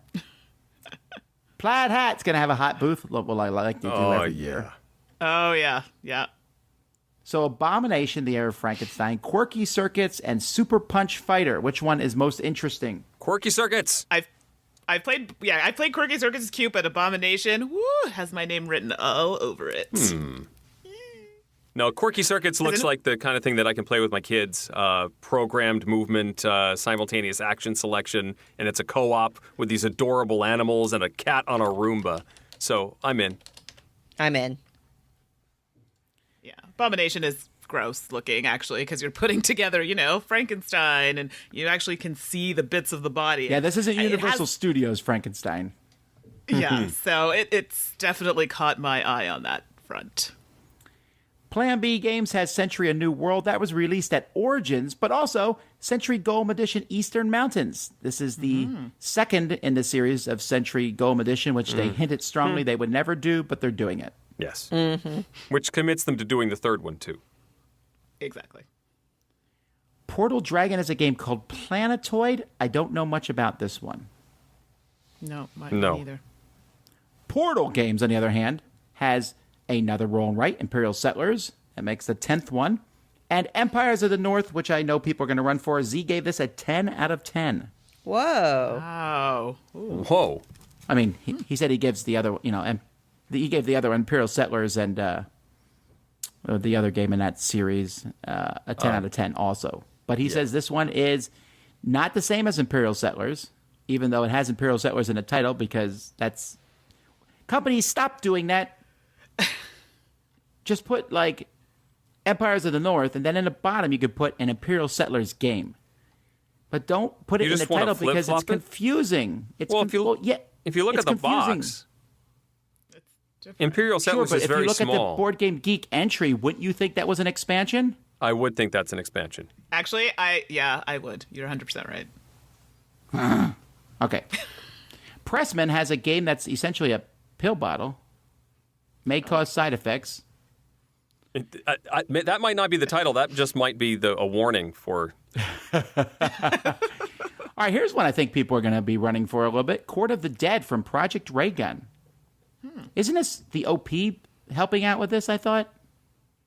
I think they're the same booth number, so yes. It's Project, similar how Loki is an imprint of Yellow. Project Raygun is an imprint or offshoot of the OP. Is it the OP or the OP? I've been don't calling know. it the op. It's Yeah, the the op I thought because it was it's the op. USAopoly. You know, I'm just going to Right, I ask think him. it's It's the not op. USAopoly. That's gone. Well, yeah, Yes. but that's why it's the It's the- op. Right. If you say OP, it makes me think of like Ocean Pacific, and that's wrong. I think overpowered, but I think the OC, which is from earlier version. Right. Queen Games has Copenhagen. But if you're going to get Copenhagen, I would seriously consider getting the deluxe edition because it's so pretty. It's very nice looking. Has translucent tiles and stuff. It's really cool. Or you can just wait and get their roll and write game, which is on Kickstarter right now. And then they have a bunch of expansions for Luxor, Merlin, and I'm sure they'll have all their other games. Queen always has a lot of different games. I don't think Queen was actually at Gen Con last year. Oh, No, they were there. They were near our booth, they actually. were? Oh. I remember. I walked by them. Ravensburger has the new expansion for Disney Villainous. Yay, Scar. Actually, Scar's not the villain I was excited about. Yzma's in this one. Yeah. And Yzma is probably my favorite Disney villain. She's pretty awesome. Yzma and Kronk. Anyhow. Okay. Although I heard in this game, Kronk can switch to helping you and then hurting you. Oh. Switch that's to the pretty good thematic. side. They also have a game called Catlantis, whatever. Everybody I know who has played Jaws has enjoyed it. I've heard very good things about it. Greetings from Granville is a good game for kids, a pickup and delivery, or a movement game. Sorry, not pickup and delivery. But the game that everyone should be looking for is Horrified. Yes, people have been messaging me and telling me that I need to check this out. This game so- is fantastic. It is a cooperative game in which you are heroes fighting against the Universal Studio monsters, Frankenstein, Dracula, Frankenstein's monster, the Wolfman, Creature from the Black Lagoon, Invisible Man, and the Mummy. And you play against 2 to 4 of these. You pick which ones. Each one needs to be defeated in different ways. The game, the production is high quality. It feels like the original Pandemic and how it works out. You have some actions, bad things happen. It's so good. Oh, okay. Interesting. Definitely higher up on the list now. Wow, there's a lot of games coming from Ravensburger. King Me and Red Peak. I just played Red Peak. It's a cooperative game. It's timed, though, and I wanted to punch the timer halfway through. But, I mean, it's not bad. I felt it might get samey, though. I don't think Rebel's been to Gen Con before. K2? I don't know. I never played K2. I played the sequel, the one with Everest. No, I haven't played it either. No, me neither. Red Raven has the second edition of the Ancient World, although I imagine most people going by the booth will be looking at the prototypes of his upcoming stuff. Yes, what is it? I can't think of it now. Is that the one? Suzanne, you played that one, no? Yeah. Oh, I okay. played the Still Ancient with World. me. I played it at Dice Tower Con and really enjoyed it. Well, I don't see anything at Renegade, so we'll skip them. No. Man, oh man, do they have a ton of stuff. Their list is huge. Like it's scroll, so scroll. So the first, I gotta jump in here. Artsy, OMG. I played it last night. You need to play this. So good. Do you like art-themed games? Sure, there's a lot of them, though. Okay, but this one, it's funny. You look at the box, it just has some cards and some tiles. But I like this game because you're trying to obviously collect a certain amount of points, but you're creating this kind of gallery, so to speak, and you have different colored cards, and they're like green, red, orange, yellow, whatever the case may be. And placing them down, you have a whole kind of selection of different colored art pieces on your card, so they can be the same colors as the card. You also have these little meeples, I forget the technical term, but you can actually place them on a matching colored card when another player places that color card in their gallery. So if they place a yellow card in their gallery, then you get to place a little meeple and a yellow card in your gallery if you have one. By placing cards on top of those in your gallery, you get them back, and those are points. You have to be careful because, you can be helping other people out, and if you place them on the end, you have these kind of little arrows that can kind of circle back, so the player beside you, can benefit, they can benefit, and you can benefit for you placing those cards. And then you have these tiles that you're trying to get based on having a certain amount of colored paintings in your tableau. And obviously, there's only so many that you can get, one of each color, and you want to get them before they get too expensive. Most points wins. This is a J. Alex Kevern game, who also did World's Fair. He's outdone himself. This was excellent. Bargain Quest is a drafting game in which you are drafting items that you will sell, heroes, and then you hope those heroes go out and beat a monster. And if they don't, oh well, at least you got their money. It's pretty fun, actually. I like it a lot, and they have a lot of expansions for it too. Yes, hopefully they make a bigger box. I don't know what they're doing about that because the box right now is very small. It is. I haven't tried to fit the expansions in it yet, so it fits the base game fine. There's also Bubble Tea, which is overrated. Not the game, but Bubble Tea itself. No, it's delicious. Overrated. Expensive. Clank Expeditions, I'm excited because I just want more stuff. Temple of the Ape Lords, don't care what it's about, want more Clank. Hex Roller, oh, there's another roll and write. Oh, and Lantern's Dice, that's another roll and write. That's two more.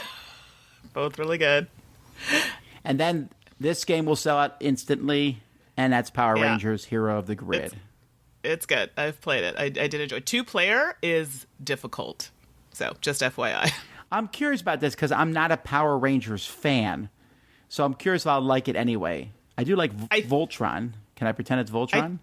Yes, absolutely. I think you will still like it because I played with somebody who is not necessarily a huge fan of Power Rangers. Not you, Ashley. Someone else, and they still enjoyed it. Then there's Proving Grounds, a solitaire game. Yeah. Excellent. The Revolution of 1828, a 2-player game. It's a Feld. Terror Below, which is Tremors, the board game. Mm-hmm. A very fun game. And Time Chase, which is such a weird trick-taking game. You can go back in time and change who won a previous trick. What? Oh, that's wild. I'm interested. I love trick-taking games. I love them. So that definitely has my attention. Yeah, I liked it, but it was... I need to play it again. I was like, what just happened? Restoration Games has Conspiracy to Solomon Gambit. This is a remake of a game older than all of us, actually. Even Eric. Wait, what? It is. Yeah, well, yeah, you're a year older than me. Listen, did I say a lie there? No, you didn't, but you implied much more. Never mind. It's a fun game. Family-style game. Oh, wait. I didn't realize the Curse of Volcar expansion is going to be there. Yup.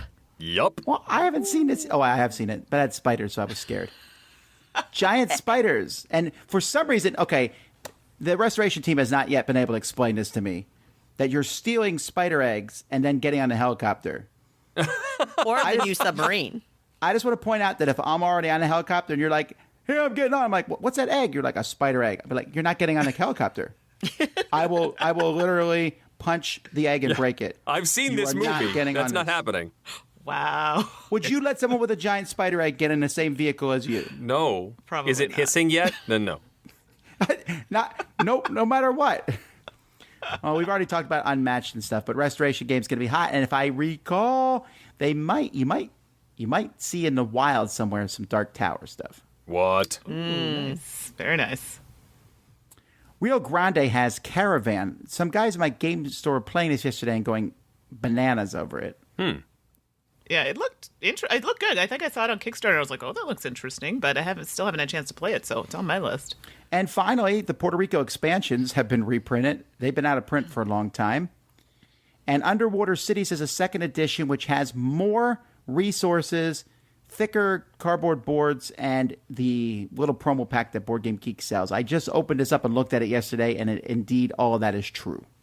It's better, because I have the one I purchased at Essen, and things were a little thin.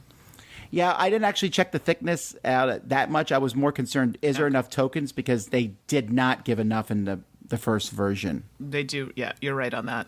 So I've already upgraded mine with Etsy and stuff, but I'm glad. All right. Man, there's a lot of games. We're almost done. We're getting there. Rock Manor Games has Set a Watch. Anyone know anything about this? It's about like getting your timepiece to have the right time. I don't think so. I think it's like putting some guys around you to guard you while you sleep. Oh. Oh. Thought it was about like Greenwich Mean Time, that sort of thing. You seriously can see the same picture I can. So that's a lie, Mr. Suburb. Sandcastle has Res Arcana, which has been out for quite a few months now, but it's super hot, so I'm sure people will be getting that. The Scorpion Mask, that's with Magic yellow. Crypto expansion! Well, at least this one's not Klingon. Aw, I thought that was a cute idea. It's like a joke that I would advertise, but I don't think I would have actually made it because there's like 4 people in the world who are going to play it. Anyway, this one looks cool though, the laser drive. And this game's what? What? That's going to be so hard to talk about. What are you guys playing? What? What? What? Stop yelling at me. What? I just want to know what you're playing. What? What? No, Anyway. Well, if I know the board game community, they always shrink things down. This will just be WW. What? Shadow Squirrel Games has Fuzzy Mage Fight, which looks like cute animals Oh, boy. that are also mages. That's a pretty cute cover, actually. It is very cute. Sit Down Games has Bad Bones, which is a tower defense game, and Gravity Superstar, a very underrated fun game.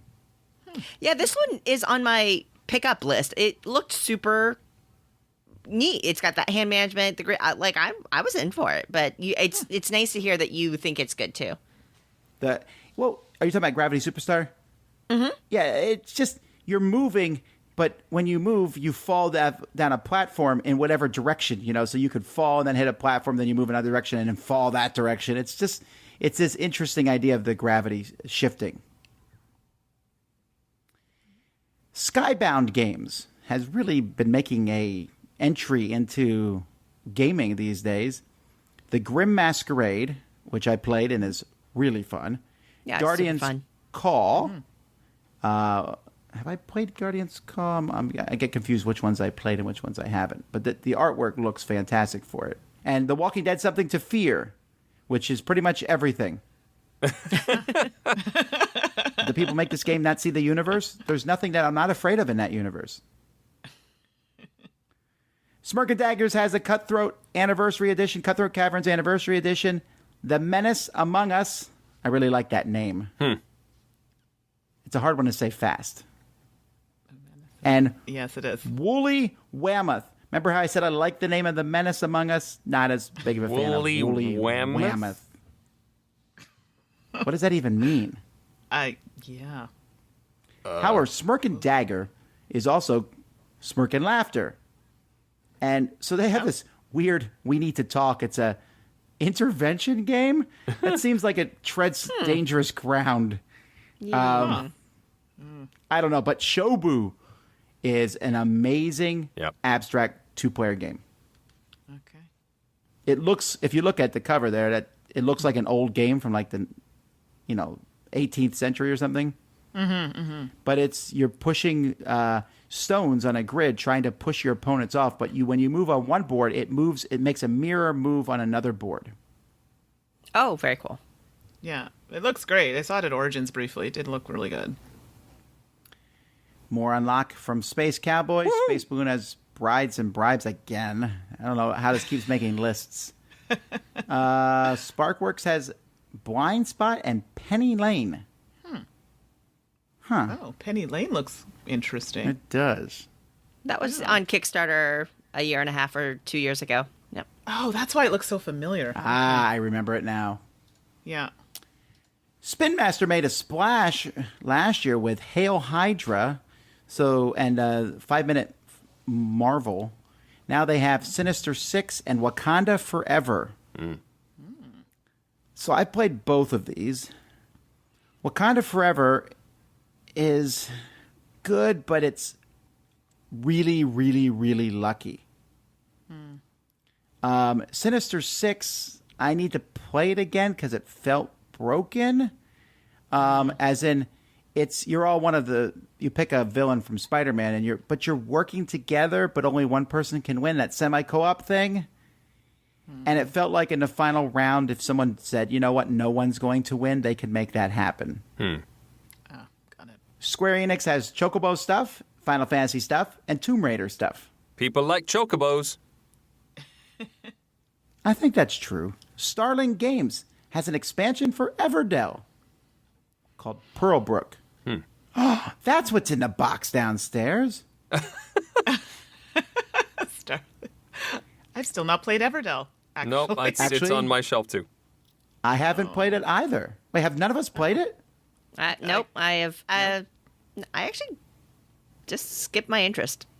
Yeah. Okay, well, one of us needs to play it. It was one of the most pumped games from last year. Well, Eric has it, so Eric can play it. Eric, Yeah, it's on you, Eric. I don't even have it. So yeah, it's yours. There you go. All you. Okay. No, I'm going to play. Well, yeah. No, okay. I'll pass it off to Eric, too. Why haven't you played it yet, Eric? I don't know. I brought it to game night and no one picked it. You know what? Do I need to start on that again? Because, anyway. Stoneblade has Ascension stuff, Shards of Infinity stuff, and a small little game called Ringmaster. Oh. I'm in for anything Shards of Infinity. I love that game. Oh, me Yeah, too. it's really good. It's really good. Did you play the app version of it? Yeah. Oh Yes, yeah, the app is excellent. Yeah, app is really good. Stonemaier Games has the Scythe modular board and new Kenner Spiel des Jahres winner, Wingspan. Indeed. Congrats to Elizabeth Hargrave Yay. and the team behind it. Congratulations. No kidding. And Wingspan is one of those games I don't think I've been to a game event or night in the past 5 months where that wasn't being played by somebody. Mm-hmm. So people are that will sell out at Dice Oh, yeah, at Gen Con. Stronghold, we can skip. Aw. Just kidding. Diamond, second edition. I'm excited about this. I like diamonds. I love diamonds. I've heard that it has new graphic design on the card fronts, which I would be very happy for. It was one of the things I disliked about the first edition, but diamonds just as a trick-taking game in general is, I think, wonderful. I've not played it. It's on my shelf. It's in the black box, right? Yes. Not The anymore. original? Yeah. But yeah. No, it's a white yes, box not now. anymore. So I want to try this one. There's also 2 roll and write games, Dizzle and Encore. I like Dizzle. Talked about it on Dice Tower Tonight this week, and it's different. It's very different from a lot of others. Oh, okay. I'll have to come back and watch. I missed it the other night when you had it on because I was working. But you enjoyed it? Was it complex? No, it's pretty simple. But it's got it's got a map aspect to it as you sort of build your dice next to each other and try and reach certain points and complete rows and columns. And it's dice drafting, and you can mess with everybody else by rolling all the dice and messing with their plans. I like, and there's different levels of boards too. I liked it. Mm-hmm. Oh, neat. Okay. All right, we're getting there. Super Meeple has Colors of Paris. So good. It is So good, good. but don't play it with someone who is an analysis paralysis. But I like it other than that. Oh, yes. Cusco. Yes. Oh, wait, I'm sorry. What I just said is like 10 times more for Cusco, which is a reprint of Java. Mississippi Queen, the Nice to old see that classic back. racing game that did win a Spiel des Jahres, and U.S. Telegraph. This is the only one of the 4 I have not played. I just played it. I heard this is a favorite of yours. This is a new version of Attica, so Tom is I'm immediately out. Yes, but I can't wait. I didn't realize that this was a new version of Attica until someone on Twitter posted it and said, "Yeah, did you like Attica? Here's a new edition." So I want to see how this one differs, and I'm excited. I haven't reviewed it yet, so I don't want to give away too much. I'm going to say it was different than what I thought it was going to be. Synopsis has a game called Incubation. How many games about dragons are there? There's a lot. All right, Tasty Minstrel has a lot of stuff, although there's only 3 mentioned here. I think you're going to have the 10th anniversary of Homesteaders there, I would imagine. Oh, really? Oh, I love Homesteaders. I've not played it. Crusaders, I Will Be Done. That's been out for a while. Deluvia Project came out in 2015 from Spielworks, so this one is being redone. It's a pretty big game. Yeah, I love it. Have it. Suzanne, you're the reason I bought it. I just haven't played it yet. Yeah, it's got that wonderful action selection thing, which if you've played, what's the Days of Wonder game where you have where you're selecting through the cross, like the intersections is where anyway, it's got really great action selection, really great kind of cloud city building thing. I'm really glad TMG picked it up. And then there's Old West Impresario, which I just played and very fun. It is a dice rolling game, a dice drafting game, and when you draft a die, you can put buildings in your town, or you can activate all the buildings in your town with that number on it. Like it a lot. Oh, that sounds super fun. All right. Yeah. Third World Edition Studios has Charmed and Dangerous, the Sisters Grimm. So let's get another gritty look, I guess, at that universe. Ooh, the art looks good. The Op has another roll and write, Dungeon Academy. So fun. Which is one of my favorites, actually. Oh, it's so good. But come on now, the Die Hard Nakatomi Heist board game. I really want to get this one to the table. It looks fun. And so I don't think this one will do as well. Astro Trash. This is LCR, but real time. Okay. Talisman Batman also. Looks so good. I love Batman, and this looked really good. And another Harry Potter game. 2-player Harry Potter Hogwarts battle game. This is not cooperative, though. So it's not doesn't work with the other game. This one's player versus player. Still interested.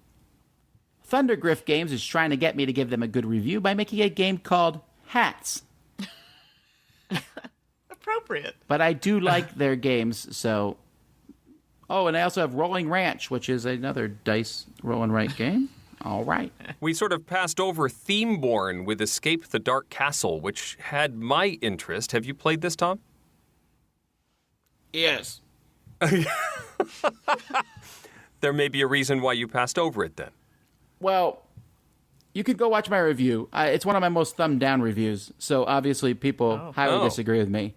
But, yeah, I hated it a lot. Like, I didn't like the artwork. I didn't like the randomness of it. You flip a card over and see what happens next. I was not super keen on that. But some people, I'm very obviously in the minority amongst many because this game is selling very, very well. Okay. It's got a bunch of expansions, too. Looks good, actually. Oh, folks, sometimes companies have gold coming out of their fingers, and Thunderworks is one of those. You know, they had Role Player, which everyone loved. Now they have Lockup, which is fantastic. Yep. And Cartographers, the roll which is and write game. Fantastic. It is. Well, Lockup is better, but it depends if you're a roll and write person or not. Lockup is a worker placement, which I think Eric played. Yes, I have. Oh, fantastic. We talked about it in, like, last episode of the podcast, so... Yeah, we probably did, but that was like weeks ago, Eric. Like 2 weeks ago. Do you know how much has happened in 2 weeks? A lot of things, but still. University Games has Heist, one team, one mission. Well, that's good, I guess. Dexterity? All right. Upper Deck has finally announced their stuff, I think just recently. Oh, hello. An expansion for Legendary Encounters Alien Covenant. Legendary James Bond. I'm not so sure I'm on that one. And then more legendary, Marvel Revelations. What characters are they adding? These better be characters I know. Yeah, sometimes they're not. Scarlet Witch, Quicksilver, and War Machine. Oh, it looks like the Mandarin in the background. Sorry. Uproarious Games has Getaway Driver, which is a great little two-player game. One person's trying to get away in a city, another person's the police chasing them. It's a lot of fun. And then we have Van Ryder Games, which I mentioned earlier, Detective City of Angels. Have y'all played this? No. I have. I backed it and played it. They taught it, actually, we played it at the booth. And I have to tell you, I am not a big fan of those like one against many games, but I liked the way it was done in this game because the person who was playing the one, you're actively trying to ensure people don't solve the mystery, but it doesn't come across as really aggressive and you're not put in the spotlight kind of if you do something wrong. I don't know if that makes sense, but I really, really like this game. We had a fantastic time playing it. I highly recommend that you at least try it if you don't buy it. I'm going to agree. Very, very good game. I like it a lot. And they also have Skull Tales, which looks like a pirate dungeon crawl, essentially. That's what it looks like. Yeah, I don't know much about this one. Vesuvius is selling their dwarves stuff. And Nocturian. This is a dice rolling game, which looks very dark on the cover. Dark indeed. It does. Fantastic. Sorry, I didn't know I said that out loud. So excited anytime it's dark. Okay. I can't help it. Victory Point Games has a bunch of expansions. Vigor Games has Growl. This is like a werewolf-style game. I remember when this one was on Kickstarter. I opened it up, read the rules. I'm going to have to see it in play to see, everything's going to say it's better than Kickstarter. Than Werewolf. I don't know. I'll have to wait and see it played.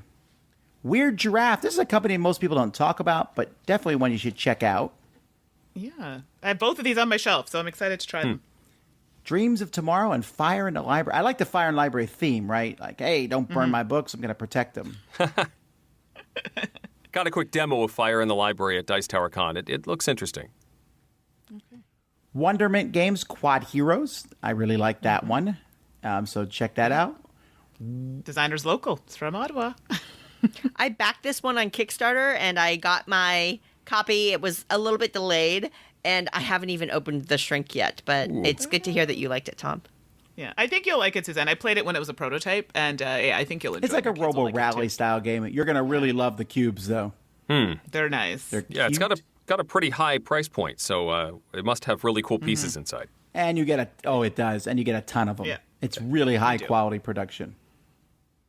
Wyvern Games has Sojourn and Cthulhu deck building game. I don't know either of those. Yeah, nor I. XYZ Games has Borderlands Tiny Tina's Robot Tea Party. Oh, okay. Tiny Tina is a berserk teenage girl in the game Borderlands who likes to blow things up. Oh.